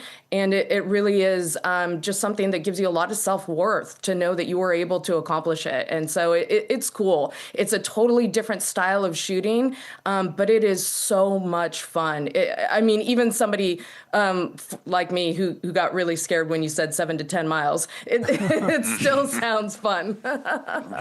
Yeah, that sounds like a long way. But do they have to run the whole way? Are they graded on how fast they go? How does it work, Chris? Yeah, so you can go as fast as you want. If you want to be a competitor and you want to be at the top, you got to run as fast as possible. You got to move in between stages as fast as possible. We have a spectrum. We have anywhere from 82-year-old males, 71-year-old females. They don't move as fast. It's all good. We have different divisions, different classes. But if you want a trophy or you want to pick something good off the table, which is vast, we have a lot of great sponsors. But if you want to be at the top and get that OED trophy, you're going to have to move as fast as possible. Is it kind of like a marathon? I mean, you've got your people that are definitely trying to cross the finish line and get their for certain 100%. time limit. But then you've got people who they're going to take 24 hours, but they're still going to cross the finish line. 100%. Yeah. So we have a division. It's the Mustangs, the top competitors. We have the world champion triathlete that's in there. He's one of the Mustangs. That list is very short for a reason, because it's not very fair. But we have the battle ponies, which is the casual runners, and the everyday competitors, the guys and girls that actually like to just walk and enjoy the scenery along the way. Yeah. It's all over the place. But yes, exactly like a marathon. You're just going to take 6 to 8 hours and finish it just because I want to and I need to. Now, Zach, we've got about 15 seconds left. Tell our viewers how they can learn more about OED. The best way to learn about OED is through social media channels, OE Defense on Instagram as well as Facebook, and you'll see all the links, all the hashtags, and all the things that help you stay connected with everybody else in the community. Just follow them, go down the rabbit hole. You're going to see what's going on, who's doing what, and how well. There's a lot of content creators out there that are basically just showing their breakdowns, all of that kind of stuff. So it's a really interesting and informative community. It's starting to grow analytically as well as competitively. Hey, well, invite each of you to head on over to oedefense.com and then also follow me on social media. That's where you really get into the details. But the one thing I can tell you about my family, it's bred into us. We're not quitters.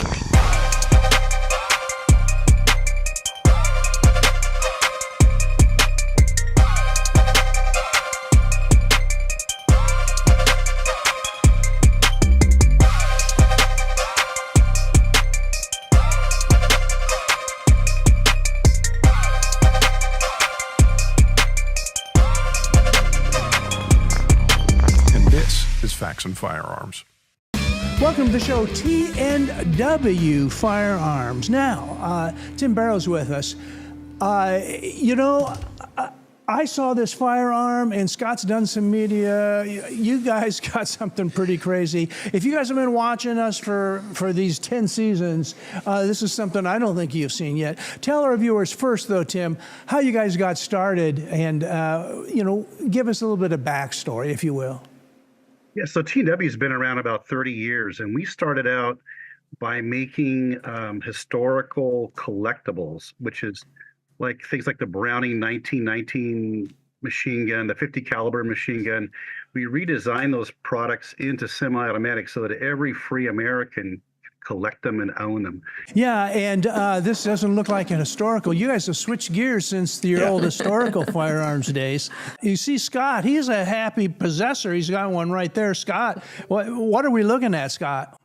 Yeah, so this is the rifle that we're going to be giving away on GunStuff, and this is just a really good piece. It comes with a 45 caliber barrel, and it just screw this right here, and the whole thing comes apart, goes in your backpack. Super small, super light, and I took this out and did some shooting with it, and it is a great firearm. Yeah, this is a very extraordinary gun. It's a lot of research and development. Like the lower he has is a 1911 style, so it fits the 1911 magazine. This is a Glock style, and this is not the gun like on an AR. This is not a serialized part. So what you have is you can swap these out to all different mag sizes. So what he's got is a 45 ACP 1911 style, but then of course that if you can put different magazines into that, you can shoot 9 out of it. You can shoot 357 and 40 and 460 Roland. And with the invention of the universal bolt that adjusts to the caliber on the fly, all you're changing is a magazine and a barrel, and you're shooting a different caliber in that rifle. So it's quite extraordinary. It does it all on the fly. And so you can swap the mag, swap the ammo, swap the barrel, and you're shooting a totally different round out of it. Yeah, and that was my question. Was on your bolt, how does the bolt work? If you could explain that a little bit, because to me that's magic. So what happens is that the bolt has I can hold it in the right place here. The bolt has an extractor which can be switched to the other side for dual ejection, Then it also has what's called a case guide that we invented. And this case guide is also spring loaded. So as the round comes out of the magazine, the bolt just adjusts itself to that size of ammunition. So this is a 10, for instance. And so it's adjusted itself on the fly to a 10. And then when it ejects out, it'll eject just like a normal bolt will. For instance, this is a 9mm, for instance. So it goes up the same way out of the magazine, and the bolt would adjust to that round. So it could be a 9, could be a 40, could be a 10 or 460. The gun no longer cares what ammo you're putting in it in that range of ammunition. It just adjusts itself to it. So Maggie, what do you think about a firearm that does all of these? To me, it's unheard of. This is just cool. I love anything that just makes it easier to get out to the range. And when you can kind of simplify things and you can use the same ammo across different platforms and you can use the same magazines that you already have and you can just kind of get out there and enjoy your time on the range instead of trying to really, just have all these different, too much gear. It slows you down, it becomes cumbersome, and then you just don't want to get out there. But anything that makes it fun in that you can start sourcing stuff that you already have in your garage, I mean, this is like the coolest thing I've ever heard of. Like I'm sitting here listening to you talk and I'm just like mind blown over the technology. I can't even understand it. This is like the best end of the world gun ever. Yeah, and it's essentially that's what it is. I mean, this whole thing breaks down this small, and it'll fit right in your backpack. And just like you can see here, that is a small backpack, by the way. That's not like a full size backpack. That's like a little, just meant to hold like a school folder or something like that. But you can take it out. This is with the 9mm upper. The 9mm upper the winner will be receiving has a handguard on it, and it just screws right in. Grab the mag, load it up, and go. Just that quick. So that's the really cool thing about this. The other thing we did was that the barrels are made differently than you would think on an AR or something. It's got a centering cone about 4 inches ahead of the chamber, so that when you take this out of your backpack, if you had a scope on it, for instance, you put it back together, it's back on 0 because of the cones and the barrel nut assembly. So you don't have to resight it whenever you throw a barrel on it. It's going to be where it was previously. Yeah, and that's the great thing about it is you just be able to get on there, you'll be able to get on target, and whatever it is, you just get up and shoot it. Now, I'm not shooting it with sights on this one. Yeah, because we're waiting. I was going to say, I'm looking at it, Scott. You've got eagle eyes. You don't even need a sight. Yeah, I didn't have sights, but the thing is, I was shooting at pistol ranges, so I didn't take it over, say, 40 yards. But the thing is just aiming right down the sight rails, not a problem. But but you'll be able to, put your sights on there, throw your barrel in, shoot, and go to town. Look at these groups that you're getting without a sight. Maggie, what do you think? Yeah, that wasn't quite fair because I'm doing the thumb thing, but I didn't have a sight, so it's not really that as accurate as it should be. It's still better than me. I've gotten to the point where I'm pretty committed to only using red dots or optics at this point. So you're much more you're much better than me. And Tim, here's some more. We got some more footage of it here. Oh, what does it say? The comments: Scott don't need no stinking sights. Okay. and then Den says, "Good for Scott, but I need some sights." So hey, Maggie needs optics. Maggie needs optics. I'm not very good with a pistol, but with a 4-power scope on this, I can hit a lot of stuff at 100 yards. But I couldn't hit anything with a pistol. Well, and that's one of the things too. A lot of people they don't understand that you can hit. We've taken 200-300 yard pistol shots before with 9mm and hit targets. So having it in a long barrel like this in this configuration makes it an excellent defensive weapon. Yes, absolutely. And being able to put it in a backpack, makes it transportable. Being able to put it together really quick makes it an excellent survival rifle. Yeah, when you put it through a longer barrel, it kind of supercharges the round. You get better velocities. And I'll give you an example. If you shot a 460 Roland out of this thing, at 100 yards, the velocity of that bullet would be the same as a 1911 45 point blank at 100 yards. So you can imagine the amount of energy you have coming out of that rifle. what is the price range for this? Because something that has this much capability, does it normally come with just 1 barrel, 2 barrels, or how does this work? People can order them as a pick 3.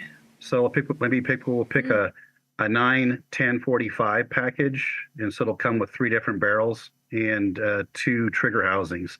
Of course, the trigger housings are not a gun, so you can always buy those later as well through the mail. The actual gun is the cylindrical part on the top, and so the idea is an open platform firearm where you can plug stuff into it and configure it the way you want it configured. And these don't have the handguard on there. The one that people are going to receive do have it installed. Right. So we sell a 10-inch handguard, a 6-inch handguard, and then we also sell an adapter to put any AR-15 handguard on that you want. And that all becomes part of the barrel nut assembly. So it comes off with your barrel and stays together with your barrel. So all these parts are machined out of aircraft aluminum and 4140 steel in America. It's made in America. It's not imported. All right. Well, that's what we like. Well, folks, head on over. It's tnwfirearms.com. I think I got that right there, Tim. Yes, sir. And you folks head on over there and learn more about this. You're going to hear a lot more to come from GunStuff on this subject. Thanks a lot, Tim, and we'll have you back on again very, very soon.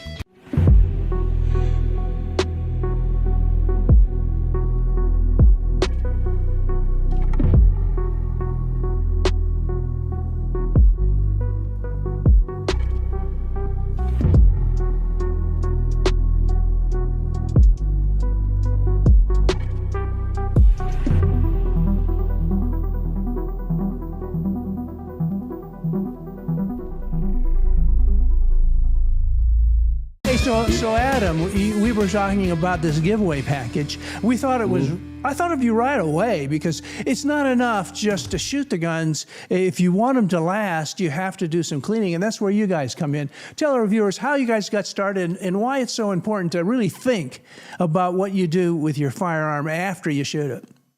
Yeah, so the company was started by my dad back in 2015, and I was still in high school, and he kind of just did it as like little boutique sales.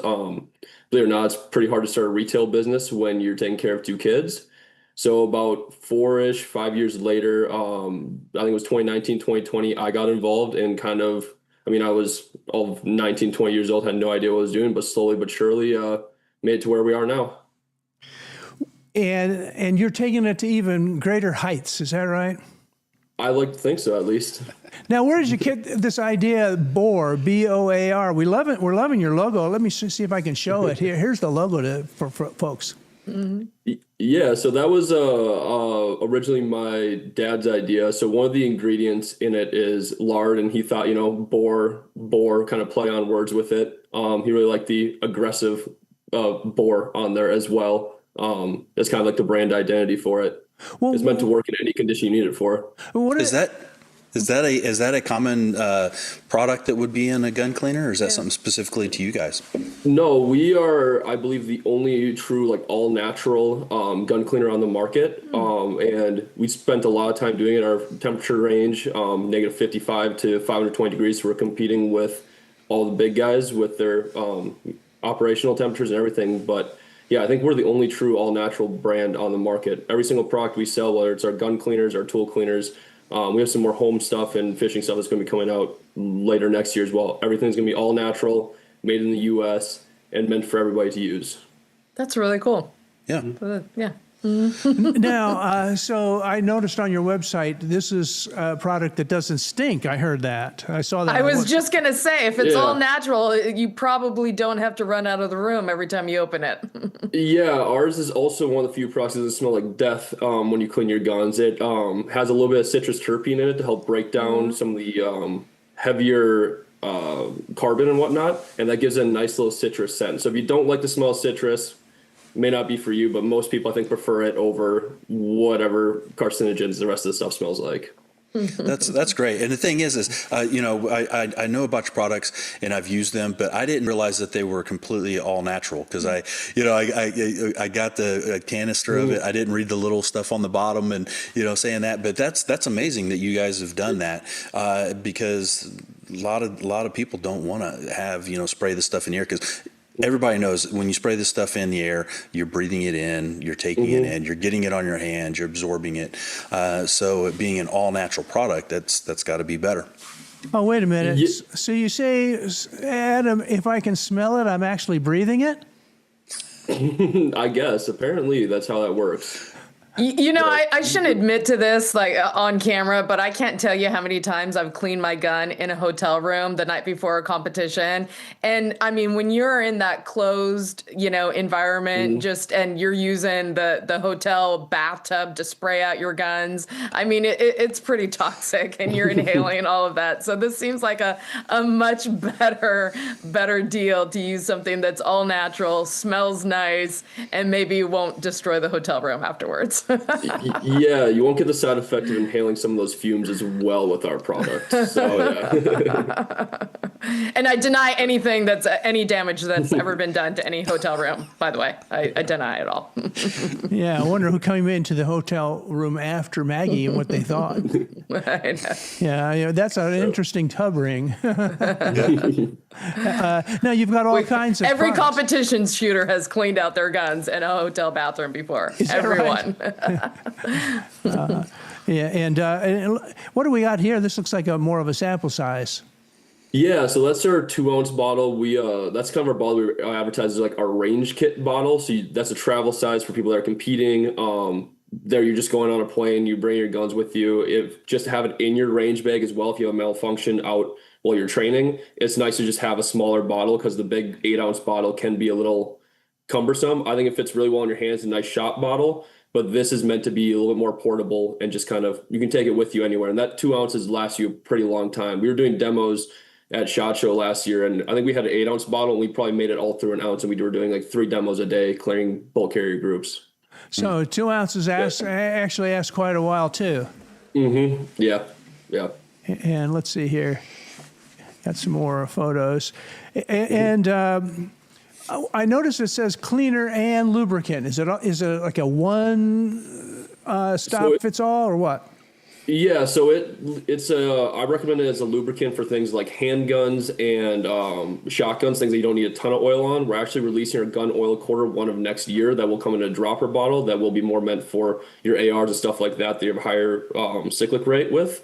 But the lubricant in it does go up to 520 degrees, so not an issue there. So if you and how it works is, when you're cleaning it, you just spray it on and you can kind of wipe it off. You may have to let it settle a little bit depending on how caked on the carbon is.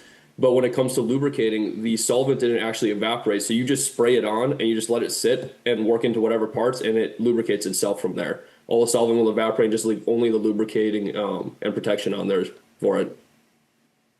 That's awesome. Mm-hmm. Yeah. And the cleaning kits that you guys have also, because you got 223 and the 9mm kits where you just put the cleaning head on, pull it through. I like those. Those are great. What exactly do you have in those? Yeah, so right now we have the 223 and 9mm cleaning kits in partnership with Otis, and then we also have a breakdown mats, kind of like instructional mats. We partnered with Sirius Gear to make one for AR-15s and then Glocks as well. And we do have bundles on our site for all that to save a few bucks here and there and get some free shipping on that too. Otis is such a great company. That's so cool that you're partnering with them and able to get that leverage that way. That's awesome. Yeah, we debated on making our own clean kits, but we figured why not compete with the kings of it? So we just decided to partner with them instead. Hey, well, I've always wondered, I'm sort of on the cheap side, right? So, do you really need a different size kit for every bore? I'm thinking probably my days of being on the cheap probably is not really a great idea. What do you think, Adam? Depends how well you want to work, because the way the cleaning kits are designed is like that 9mm is a pistol kit, so the rip cord that they have for it is only designed for pistol length barrels, and the inserts for it as well are going to fit a lot more snug with that 30 caliber range, whereas the AR kit has a really long rip cord, so you can pull all the way through on your standard 16, 18-inch barrel, and again, it's designed for that 223 bore size, so it's can clean more effectively. So maybe I shouldn't be so cheap then, I guess you're saying. I mean, You can try with the 9mm. You can probably clean like part of a barrel at a time, maybe. I've seen them get stuck. I don't recommend Yeah. it. I've seen them get stuck. It's not pretty. Yeah, that's funny. You get out there and hit it with the cleaner rod, but the only thing is, you ain't gonna have a cleaner rod. You're gonna have a cable, so you got to pull that sucker pretty hard. Yeah. Yeah. The thing is, I love is the compact packaging. You know, so you can throw that in the bag, doesn't take up much space, but it's there when you need it. Get it out and clean your gun. That's amazing. And it's organic, natural, rather than breathing in.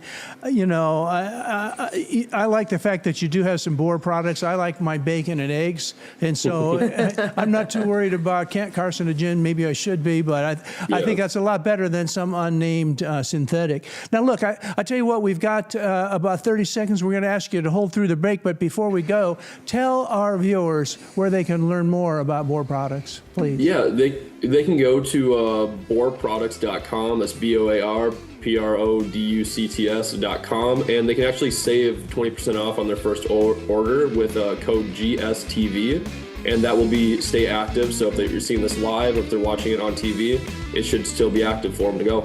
All right, GSTV, I see that's good. Hey, you guys stick around. We're going to have some giveaways, and Adam, you're going to be a big part of this, so don't go anywhere.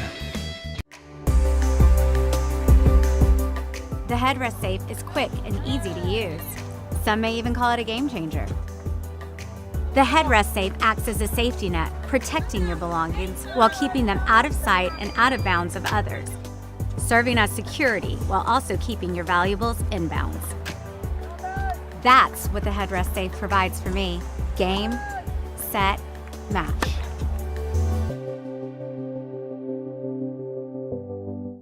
Hey, next week, I dare you to watch, because we got Dare You Firearms on here. Hunter's Moon Run and Gun is back, and then also the Second Amendment. They've got some late-breaking news. They were all on airplanes today. They couldn't make it. So stick around next week. We're going to find out something that's going to get your blood boiling. But until next time, get your stuff from GunStuff.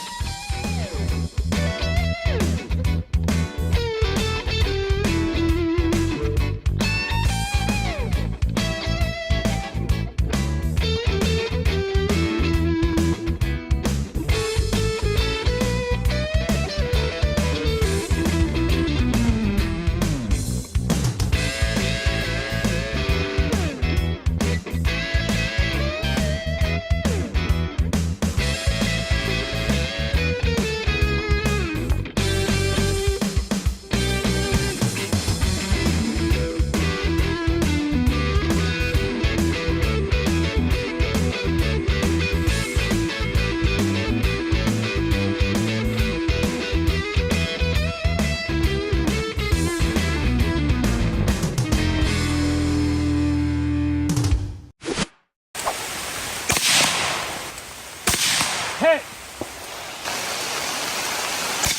Hey!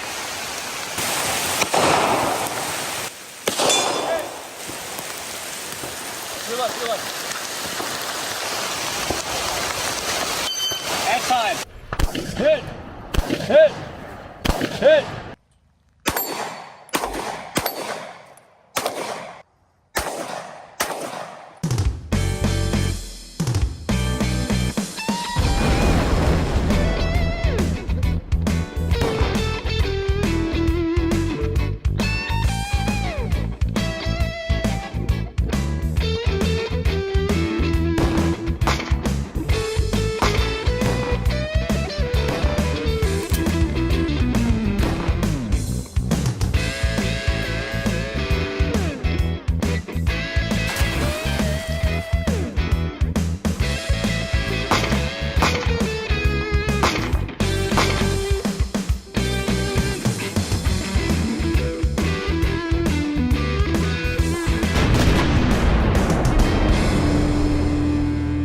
Welcome to the show. I'm your host, Chris Swainhart, and this is GunStuff. GunStuff is dedicated to arming America, one law-abiding citizen at a time. We have a great show lined up for you today. CCW Breakaways. Now, if you haven't seen this, you got to. This is the greatest thing for concealed carry. You're going to want to stick around. And if you do stick around, you might even win something. Hunter's Moon, Run and Gun. You saw a little bit of that in our cold open. Daria Firearms. And then also the Second Amendment Foundation. I saw this. It looked very disturbing. The Department of Justice was requesting a list of all Second Amendment Foundation members. Now, I think they wanted to do it in context of some particular legalese, but hey, it didn't sit well with me. We tried to get them on the show, but they were all on airlines. So to help us out today, Costas Moros is here today from the Second Amendment Foundation. What was going on in this? I was pretty upset about it, but you said maybe not to worry?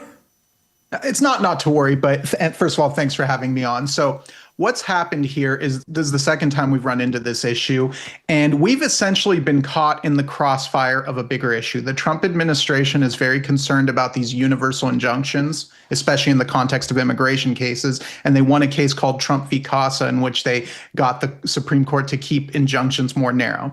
So what's happening here is we got a ruling in the post office case, and the judge says it applies to all SAF and FPC members. But the Trump administration wanting to protect the precedent of Trump v. Casa, because I personally think they're worried about other cases, not gun cases. They have asked the judge to narrow the ruling so it only applies to members at the time the lawsuit was filed. And one of the things they argue is they say we can't demand membership lists, and we're not demanding membership lists. However, we did ask them to voluntarily give us membership lists. That way we know who's exempt from this law. What I would encourage them to do is they don't need to know who's exempt from the law. If they charge someone with violating the post office carry ban and that person presents evidence that they're a SAF member or an FPC member after they're arrested, then that should be a complete defense to the charges. Alternatively, they should just stop enforcing the unconstitutional law altogether, and then we can avoid this whole debate. But what I would, in some, this is concerning, but it's not true, as some have said, that they've demanded membership lists. I think it's a lot more complicated than that. Well, I showed it to everybody. They saw it there in writing, October 28th, and it looked pretty strong to me. And you know what? Kudos to you. If it were me, I'd be trembling, but you don't take any guff from the government, and we appreciate that. Hey, you know what? This does illustrate one thing, Costas. This isn't the first time a Second Amendment Foundation member, if you're a member, received preferential treatment. And I think it makes sense then. The biggest thing we can do is to support and become a member of the Second Amendment Foundation. How do you do that? And what does it cost? Yeah, it's very easy to become a member. You go to our website, saf.org. I think it's right there under my beautiful face here, and you buy a membership. I think we're at $25 a year. I'd have to double check that, but it's not very expensive. And I just want to be clear. It wasn't us. If it were up to us, we'd get relief for everyone, not just members. It's the courts that have narrowed this relief to just us. We never asked for it. I don't want people to think that this is something we asked for to force people to become members of SAF. No, our mission is the Second Amendment, not our membership roles. That said, this is the current legal reality, so we do encourage everyone to become a member. Hey, the last time, Costas, I went out to eat for lunch, I really splurged. I took my true love out to McDonald's, and we barely got out of there for $25. So I don't think that what you're charging is exorbitant by any means. Well, we appreciate that. And I think McDonald's these days is becoming too rich for all our blood. It's pretty crazy how much it costs now. Well, and members get the benefit of what you guys are doing. You are suing on our behalf, and you're doing all kinds of legal things that we probably couldn't do ourselves. What are some of the other cases that might be coming up here in the very near future, Costas? Yeah, we have a long assortment of cases as well as amicus briefs that we file even in cases we're not a part of. And we are working for a big example, a recent one is the California handgun roster, which has allowed new guns to enter the market for the first time in several years. Our case in that is called Rena v. Bonta, and it's proceeding in the Ninth Circuit. So if you've gotten a handgun in California in recent years that was designed after 2013, I think a gentleman from Duria is going to be on the show soon. That's a big big reason why. And we're also doing what we can about the upcoming Glock sales ban and the Glock platform ban. So that's one case. Another one we just filed is a little bit more specific, but I think your audience will find it interesting. We just filed a case, I think this week, or it might have been late last week, in New Jersey, considering a gentleman whose wife was involuntarily committed because of a misunderstanding. She didn't speak English very well, and they thought she was suicidal. Turns out she wasn't suicidal. But in any case, they then went to her husband's house while he was there at home and seized all his firearms because his wife was a threat to himself. And even though he attested she didn't even have access to the firearms, they're in a safe. She doesn't have access to the safe. And he was willing to put that in writing under New Jersey law, which says that if a cohabitant becomes a prohibited person, you can still get the guns back as long as you attest that they don't have access to them. Instead of being reasonable, New Jersey filed to take away his gun rights entirely. He didn't do anything wrong. His wife didn't even do anything wrong. They admitted she's not suicidal. So we've now sued that city and that county in New Jersey over this issue, and we think it could have broader implications, for due process rights. And although this wasn't under the state's red flag law, it also arises in that sort of concern as well. Well, we've got about 30 seconds left here. You mentioned a couple of things that caught my ear there when you were talking about California, New Jersey. It seems to me some blue states make it a little bit hard for us as gun owners. And have you noticed that? I live in California, so yes, I've noticed that. My AR-15 still has weird parts on it I don't want, and I still have 10-round magazines, although I have some Freedom Week mags. We'll see if that's going to be permanent or not. So I definitely live here to stay motivated in my job. I think I might have lost interest if I were in Wyoming or something. Well, I sure appreciate you being on the show, taking time out of that. Hey, I think I'm feeling a little bit better. I know our viewers are. You guys comment and make some comments during the show how you feel about this. And to become a member, where do they go again, Kostas? SAF.org, SAF.org, easy to remember. There's a tab called support or join. You just click there and you can become a member, donate, whatever else. And we appreciate everyone who does support us. Well, that's great. And thank you so much. You folks stay tuned. We got a lot more coming. The next generation Gerson double stack Witness 2311 takes the 1911 design to the next level.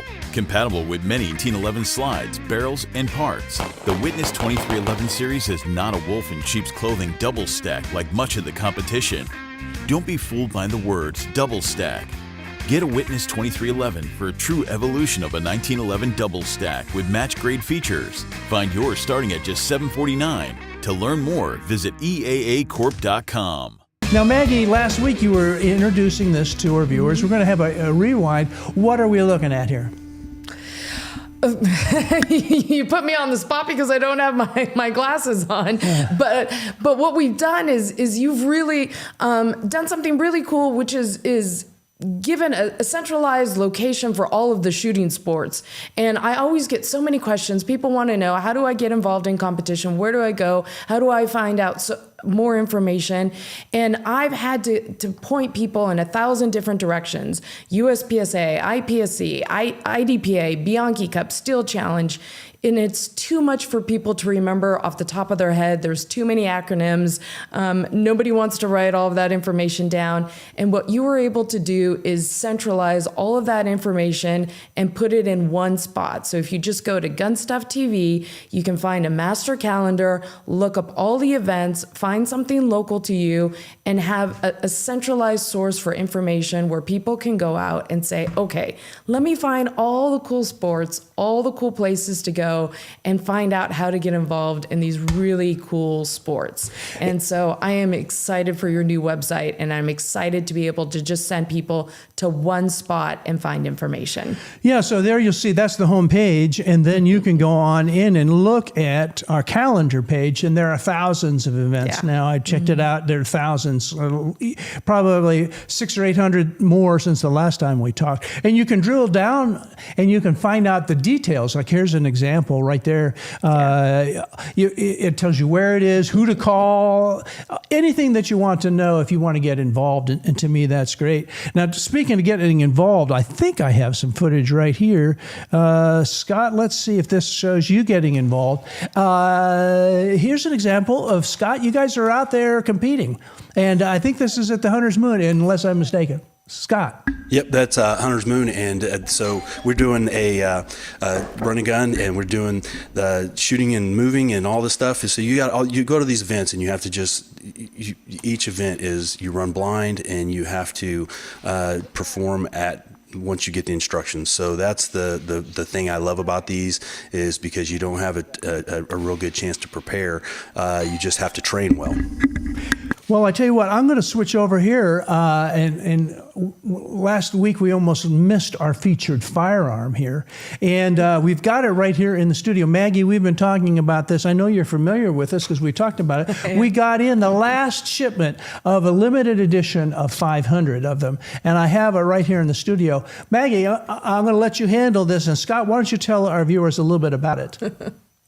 Yeah, so this is the Ruger SR 1911. It comes on a commander frame. It's 45 ACP, has seven round magazines, 4.5-inch stainless steel barrel, the stainless steel slide, aluminum frame, a beaver tail, a generous beaver tail, and a checkered G10 grip. But the coolest thing about this is that this is a limited run, and there's only about 500 made. So this is an instant collector's item. So these are great guns to get, carry, whatever, and then they're going to go up in value usually. Yeah, cycle it. Go ahead and see what you think of the trigger there, Maggie. Now, Maggie knows her way around 1911. So if you know me, you know I love 1911s. They're absolutely my favorite guns. I love a good trigger. It's my favorite thing. I love external safeties. I love pretty guns. I love fancy guns. I've been a fan of Ruger for a long, long time, many years. So I love a good, nice, collectible 1911. It's just my favorite. I love anything that you can just put in the gun safe and take it out once a year and kind of just handle it and appreciate the fine craftsmanship and then just put it away. I'm a collector. I tell you what, we're going to leave it there, guys. We have a special price. Actually, it's less than $12.80. And for a 1911 with this quality, it's a beautiful firearm. You'll love it if you get one. Now, stick around. There's more to come. And we got a jam-packed full of all kinds of goodies coming your way.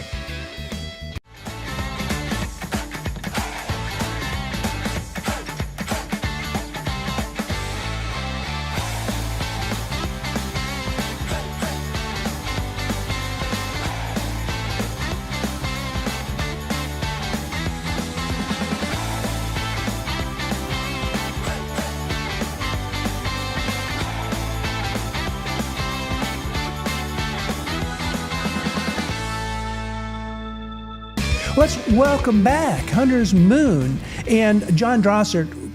We saw some footage at the beginning. We're very impressed of what you guys are doing. For people that haven't really seen your event, don't know much about it, why don't you talk a little bit in general how you got started? Sure. First off, thanks for having me on. It's always good to be here and talking with you guys. Hunter's Moon is a 5 or 10K shooter's choice centerfire biathlon event. It's hosted at the Lucas Oil Cattle Ranch in central Missouri, which is just a gorgeous facility that they're very generous to let us use. Competitors step off the course with everything that they need to carry to complete the entire course of fire, and all of the stages are blind. You don't know what you're doing until you get there, and you get the brief from the RO. We had 7 stages on our 5K this year and 12 stages on our 10K course. So we leaned a little heavier into the shooting this year and a little less into the running. But it was a great match. The weather really kept us on our toes, as you'll see in Scott's video clips. We got 35, 40 mile an hour wind gusts, thunderstorms, lightning, 2.5 inches of rain, hail, anything nature could throw at us. Our competitors were out there running through it.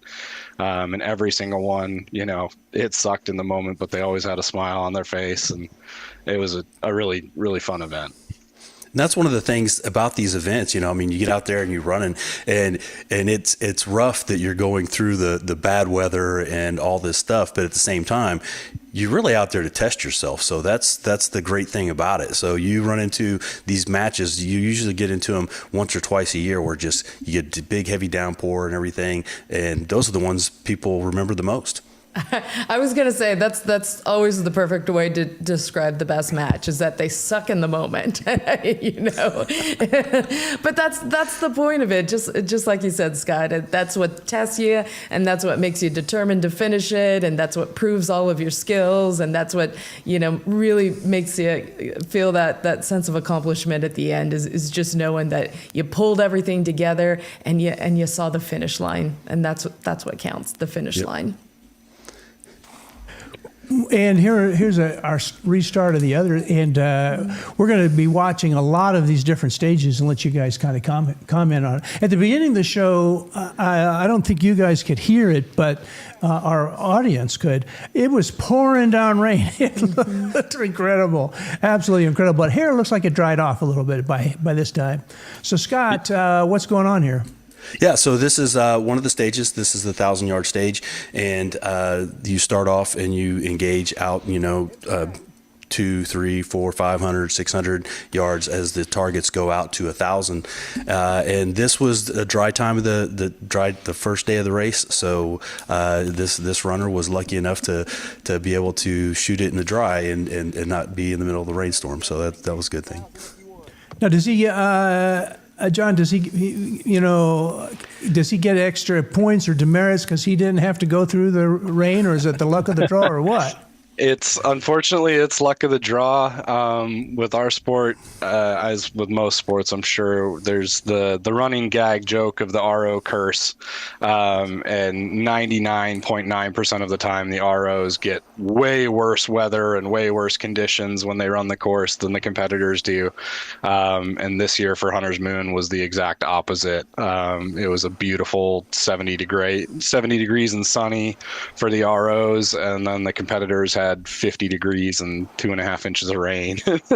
So how does that work? You just mentioned RO. I'm assuming you mean range officers.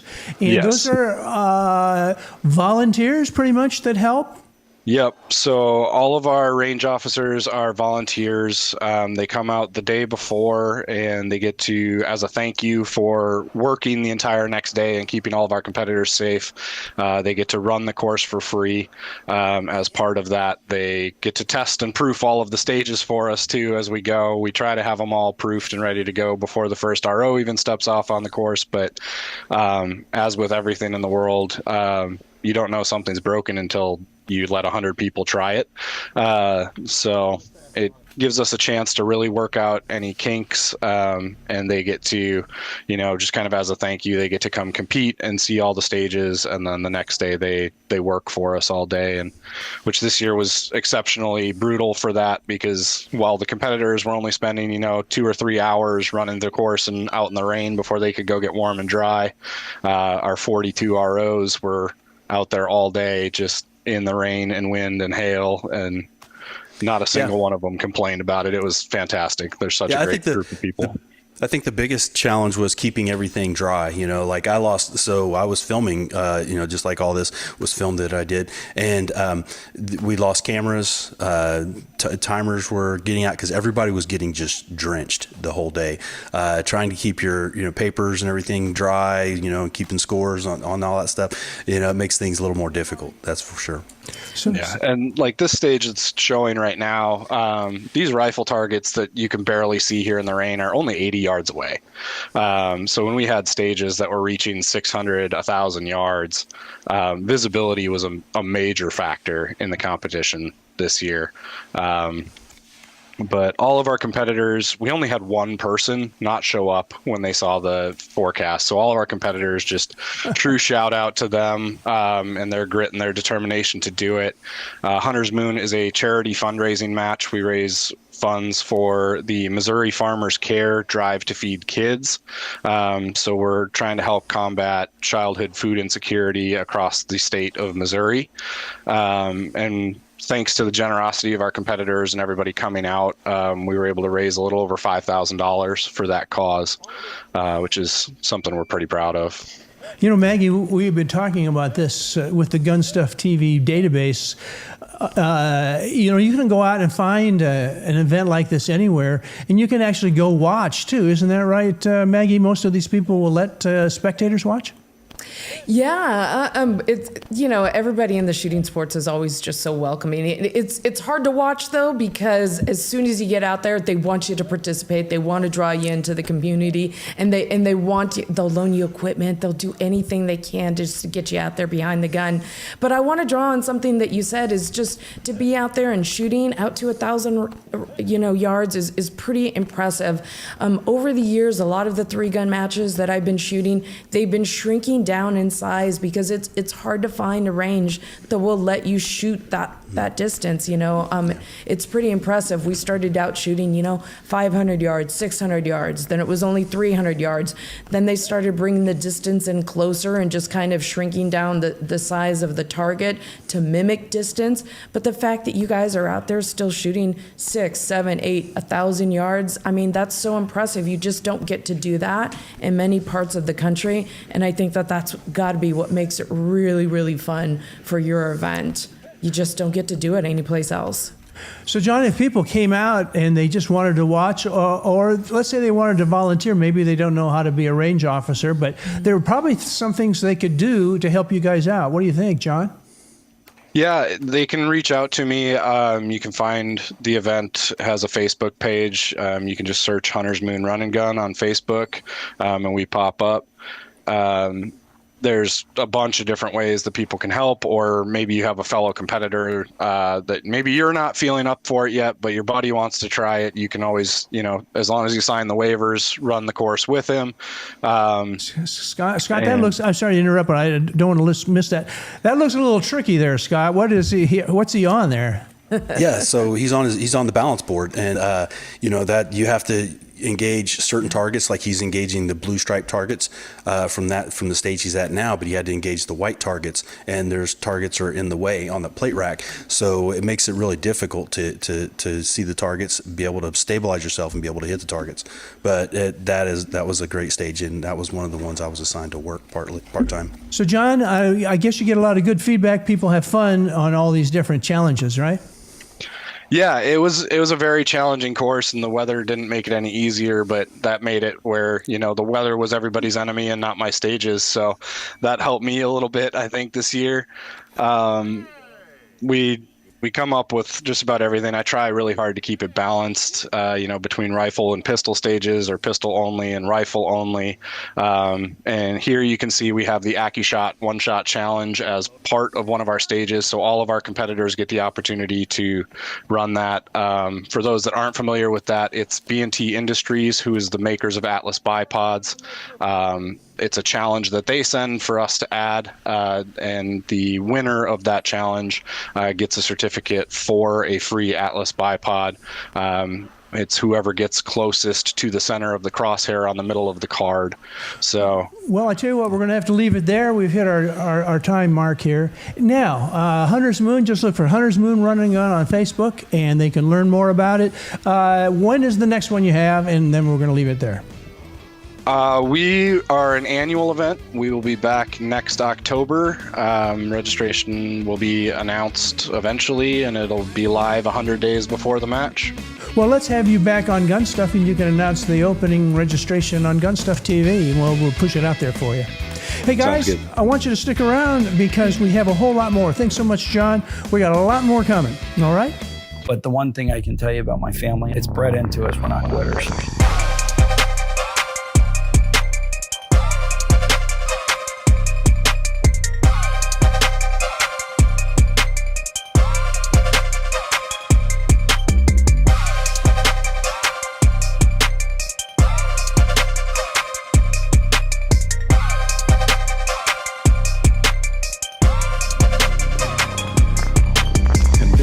Facts and Firearms. Well, we talked about at the beginning of the show about a giveaway and CCW breakaways. Jay French is here. You have something that I think is unique. and tell our viewers a little bit how you got started, and then we're going to drill down into your product line, Jay. Hi, Chris. Hey, thanks for having me. It's a pleasure to be here.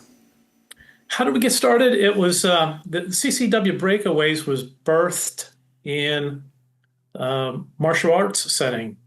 My training partner and I, we always pressure tested everything that we did. We were always looking for the point of failure. And when we got into close quarters, accessing the firearm, carrying a firearm, deploying it very quickly has always been a problem. So I think God just hardwired me as an efficiency freak. I'm always looking for a more efficient way of doing something. And that was the beginning. So we were looking for a comfortable way to carry, a fast way to deploy. And I did some studies. I had looked at Dr. John Lott at the Crime Prevention Research Center. He made a statement, or he actually did some research and some studies, and found that only 2.4% of the people that have concealed carry permits carry all the time. I was looking to improve that. I would like to see people carrying a lot more frequently, and myself included. We came up with a methodology for carrying and deploying firearms, and we have 5 patents on the clothing, the concealed carry pants, and the shorts that we manufacture and sell. And we have 1 patent and another one pending on the holster that we manufacture and sell. So Scott, so it was birthed in martial arts, and again, just pressure testing and looking for a very efficient way of carrying and deploying. Scott, I like what Jay is saying here, because if it's not comfortable or convenient, you might not be carrying. Isn't that right? Yeah, absolutely. And, when I was on duty, I had to carry every day. But, when I couldn't wait sometimes for my shift in so I could get that off my hip, but you have to have a comfortable way to carry. And I think they've figured it out. And let's see here. I'm going to show this. Here we got some illustrations to explain all about it. And you know what? Maybe before we do it, let's just see what you can do, because you're actually wearing the product. Let me give a full screen on this, and we might need to move the camera around a little bit. But hey, let's give it a shot and see what this looks like here. Yeah, I'd be happy to demonstrate it, and then we can go through some of the options that we offer, and then we can actually explain how it works. So let's do that. We're all ready. So there he goes. Now it looks just like ordinary pants to me. Yeah, there's no cover garment required either. And typically in today's world, it's very popular to have some sort of an inside the waistband carry with a holster, but it's very painful, particularly if you have to move a lot and be very active. Getting in and out of your vehicle, getting up and down from desks or seated chairs, it hurts. It's almost like having a splint on a broken bone, because you can't bend, you can't move, you can't flex. So standing here with my hands in my pocket, it's a very natural look. What we needed was a very rapid way. I've cut half the cycle time out of the drawing process, because I've got a full gun grip right now in a concealed state, so I'm not brandishing my weapon at all.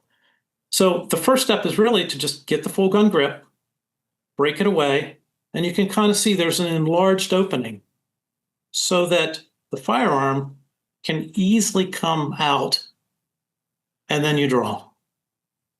So you can kind of see my daily carry as a SIG P365 X macro. It's not a small gun, and it's got an optic, so it's a reasonably good size. Let me just put it back together and do it, at probably a normal speed. But you can see underneath the waistband, there's a belt, a breakaway opening, and it only takes one hand and an outward snapping of the wrist to perform.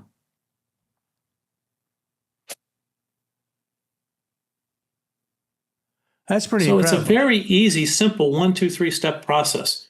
And again, it's an enlarged opening, because, Chris, when you grab a firearm, the combined circumference of the hand and the grip itself is larger than most openings you can probably see some people that carry, and they've got this monkey trap concept. You can't get it out, or they have to wiggle like this.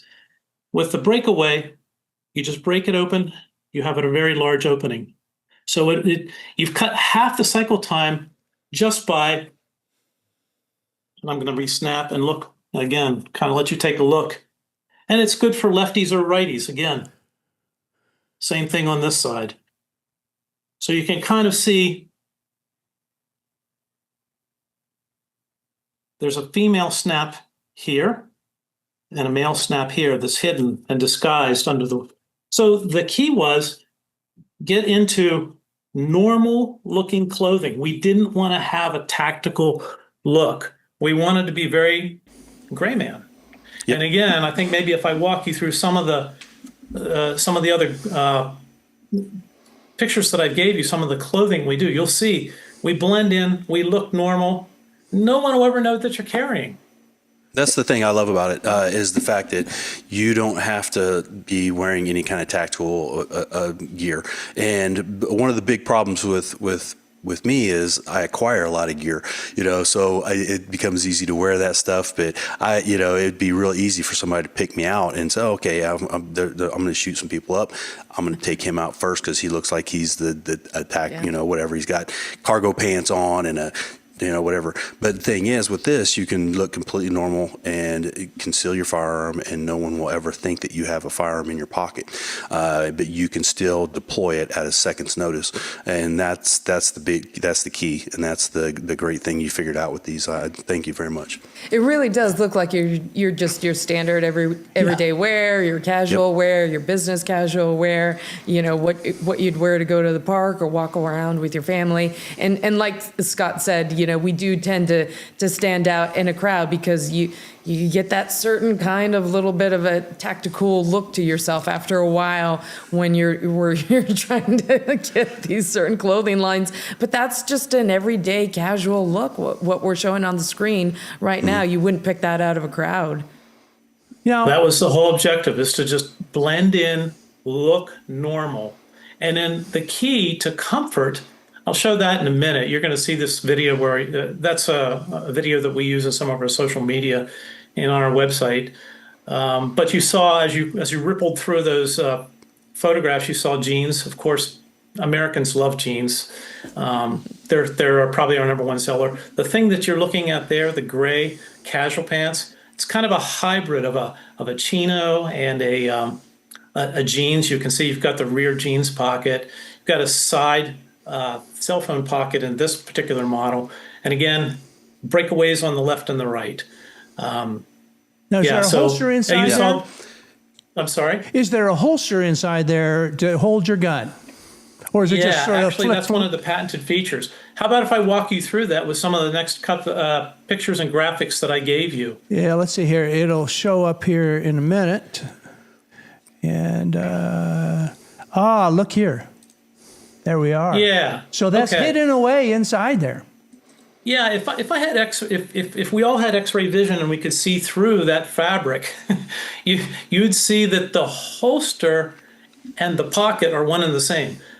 So we called it a holster pocket. It's built into the garment. So it's a one, and there's a good inside out shot on the gray pants. If you go to the next one and just pause, might be able to explain. I think the next one in series. There we go. There we go.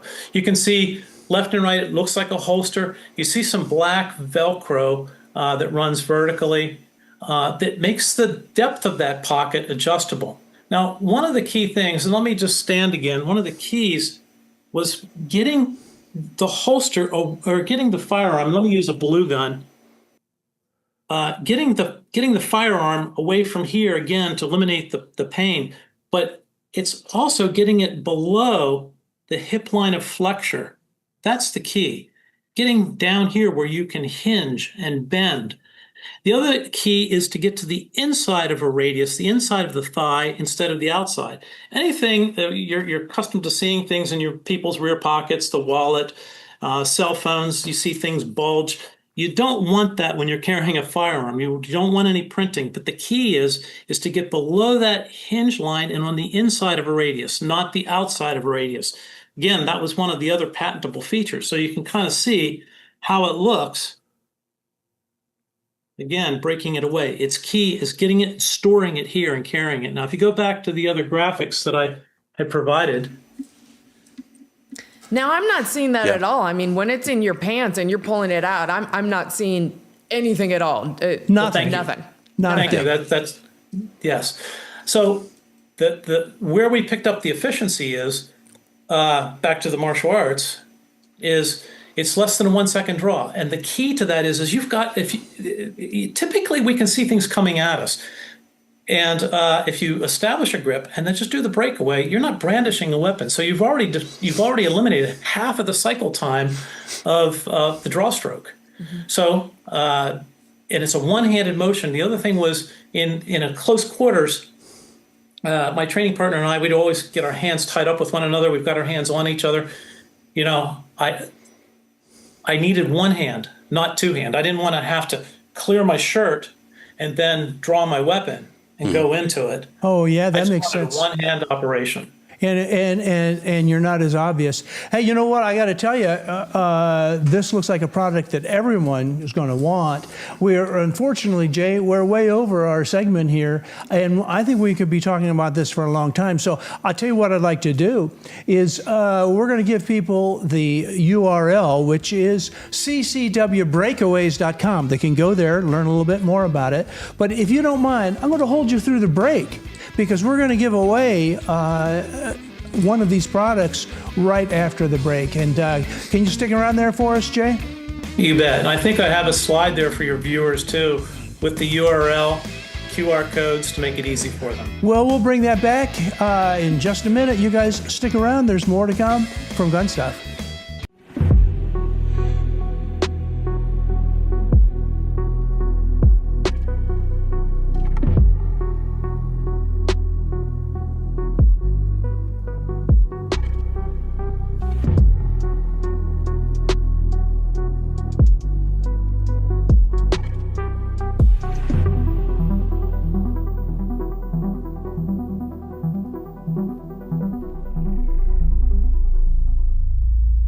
Dustin, tell our viewers a little bit about Daria. We got some good questions for you and lots of media, but how did you guys get started, and who are you?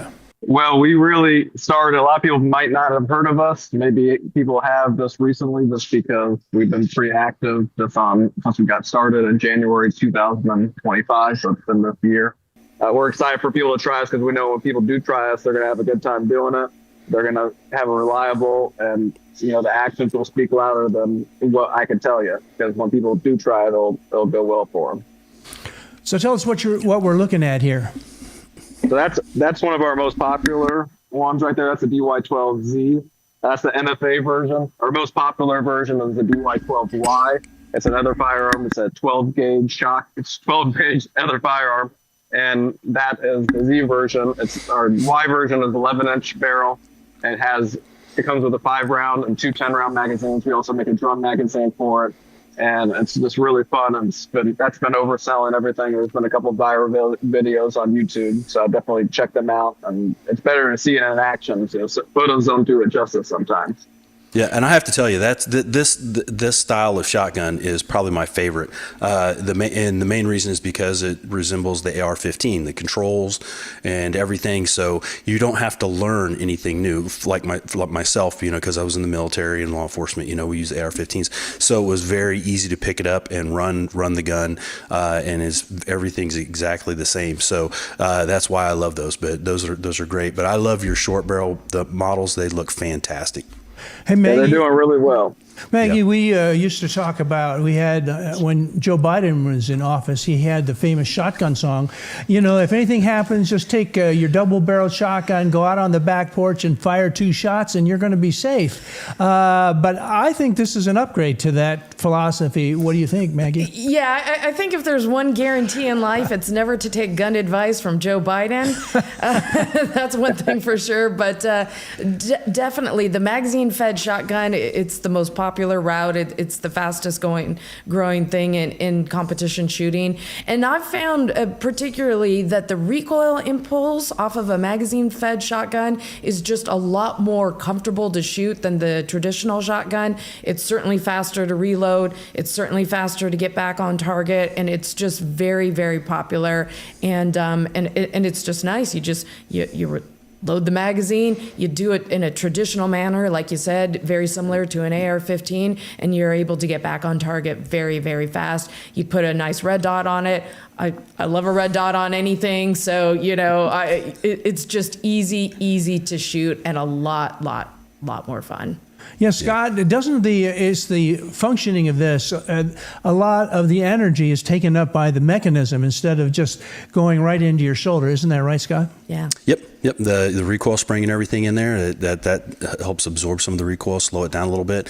And also with the muzzle brake that's on this model, is that removable to replace with suppressors or anything, or is that a fixed thing? Yeah, so it's a barrel shrew that you can actually remove it. We make our own comps. You can also put suppressors on it. It's threaded Benelli choke system, so you can there's a lot of adapters that the suppressor companies make for 12 gauge shotguns. That's awesome. And everything like that. So but if you like our shotguns, get in competition shooting, you guys been talking about a lot of the show. We got something coming out Q1 made in the United States, and we've been working on it for a couple of years now. And it's going to be something special. You'll like it even more. Yeah. And you have some pistols here too. Yeah, the DY9 is kind of how we, that's what most people know us for in the United States. And, funny thing about it, it's just, we're new brands. So that's kind of what we launched with. That's our first pistol that we made in Jacksonville. And we incorporated in March 2024, and we were making guns by early March 2025. What really wasn't, we didn't really have a set goal. We just said, hey, let's ready, set, go. And I think it was a big accomplishment by the team here in the United States and also Turkey. They do a really good job. And, we're really go method. We're a small company in Jacksonville, really beehive mentality. And as we grow, of course, you can't do that as much. But the DY9 is actually our smallest segment of our business. We actually are mainly 22-auer rifles and shotguns. And the pistol caliber is one of our most fastest growing segments, especially in the United States. We make the DY9. This is the DY9 Gold that you're looking at. We have the DY9 Island barrel. For a lot of the people that are fans from the 90s, they'll remember it. The Truman Island design. We actually make that. One of the VP of manufacturers, a huge 2011 guy, Harry, and he makes some really nice 2011s. We don't make 2011s, but we try to spice it up for our striker fire design pistols. And we are launching tomorrow our DY9 comp version. It's a honeycomb threaded barrel, and it has a comp at the end of it, a black nitride, and it's really something cool. We have other stuff coming. We have 2 more launches, one November. That's going to be very high volume. And we have our 22-auer rifle series, which is the second most popular 22-auer platform in the world. But a lot of people don't know that, but and that's coming in January with a new item. That's going to be something we make 15 and 25 round magazines about it. But sorry, I really passionate about it. The team works really hard, so I only got 10 minutes. I got to throw everything out there. Yeah. So look at this. This is the Melic. You've got them in different colors. I don't know, Maggie. I just happen to like the way this looks. What do you think? I love pretty guns, and I agree with you that no gun collection is complete. If you do not have a 22, your gun collection is not complete. You have to add to it. Well, I tell you what, if people want to learn more about Daria, because we're just basically scratching the surface here, and if people want to learn more, where do they go? If they want to learn more about Daria, the best place is our U.S. website, daria.us. We also have our Turkish website, dariaarms.com. That's just 2 different segments of business. Same company, but daria.us concentrates only on the United States. Our only customer is United States Americans. And mostly everybody working here is Americans, besides one person that's on a visa. So it's really fun, and we'll have a good time. But yeah, we hope everybody looks into us. Check it out, play around with it. Actions speak louder. I think you'll have a product that you'll really enjoy, and a firearm that you'll have a good time with. And we have all different sorts of it. We have every cup of tea you can think of. We just don't make one segment. We have multiple segments of the business. So if you don't like one thing, we got another thing. All right. Well, I think we're going to leave it there, Dustin, and we'll have you back on because there's a lot more from Daria that we didn't really talk about. You folks. Yeah, so thanks for having me on. I know you guys had goals, and you guys brought me on. I really appreciate it. We're a new brand, and any exposure helps out. Thank you. Thank you so much. And you folks stick around. There's more to come. The headrest safe is quick and easy to use. Some may even call it a game changer. The headrest safe acts as a safety net, protecting your belongings while keeping them out of sight and out of bounds of others, serving as security while also keeping your valuables in bounds. That's what the headrest safe provides for me. Game, set, match.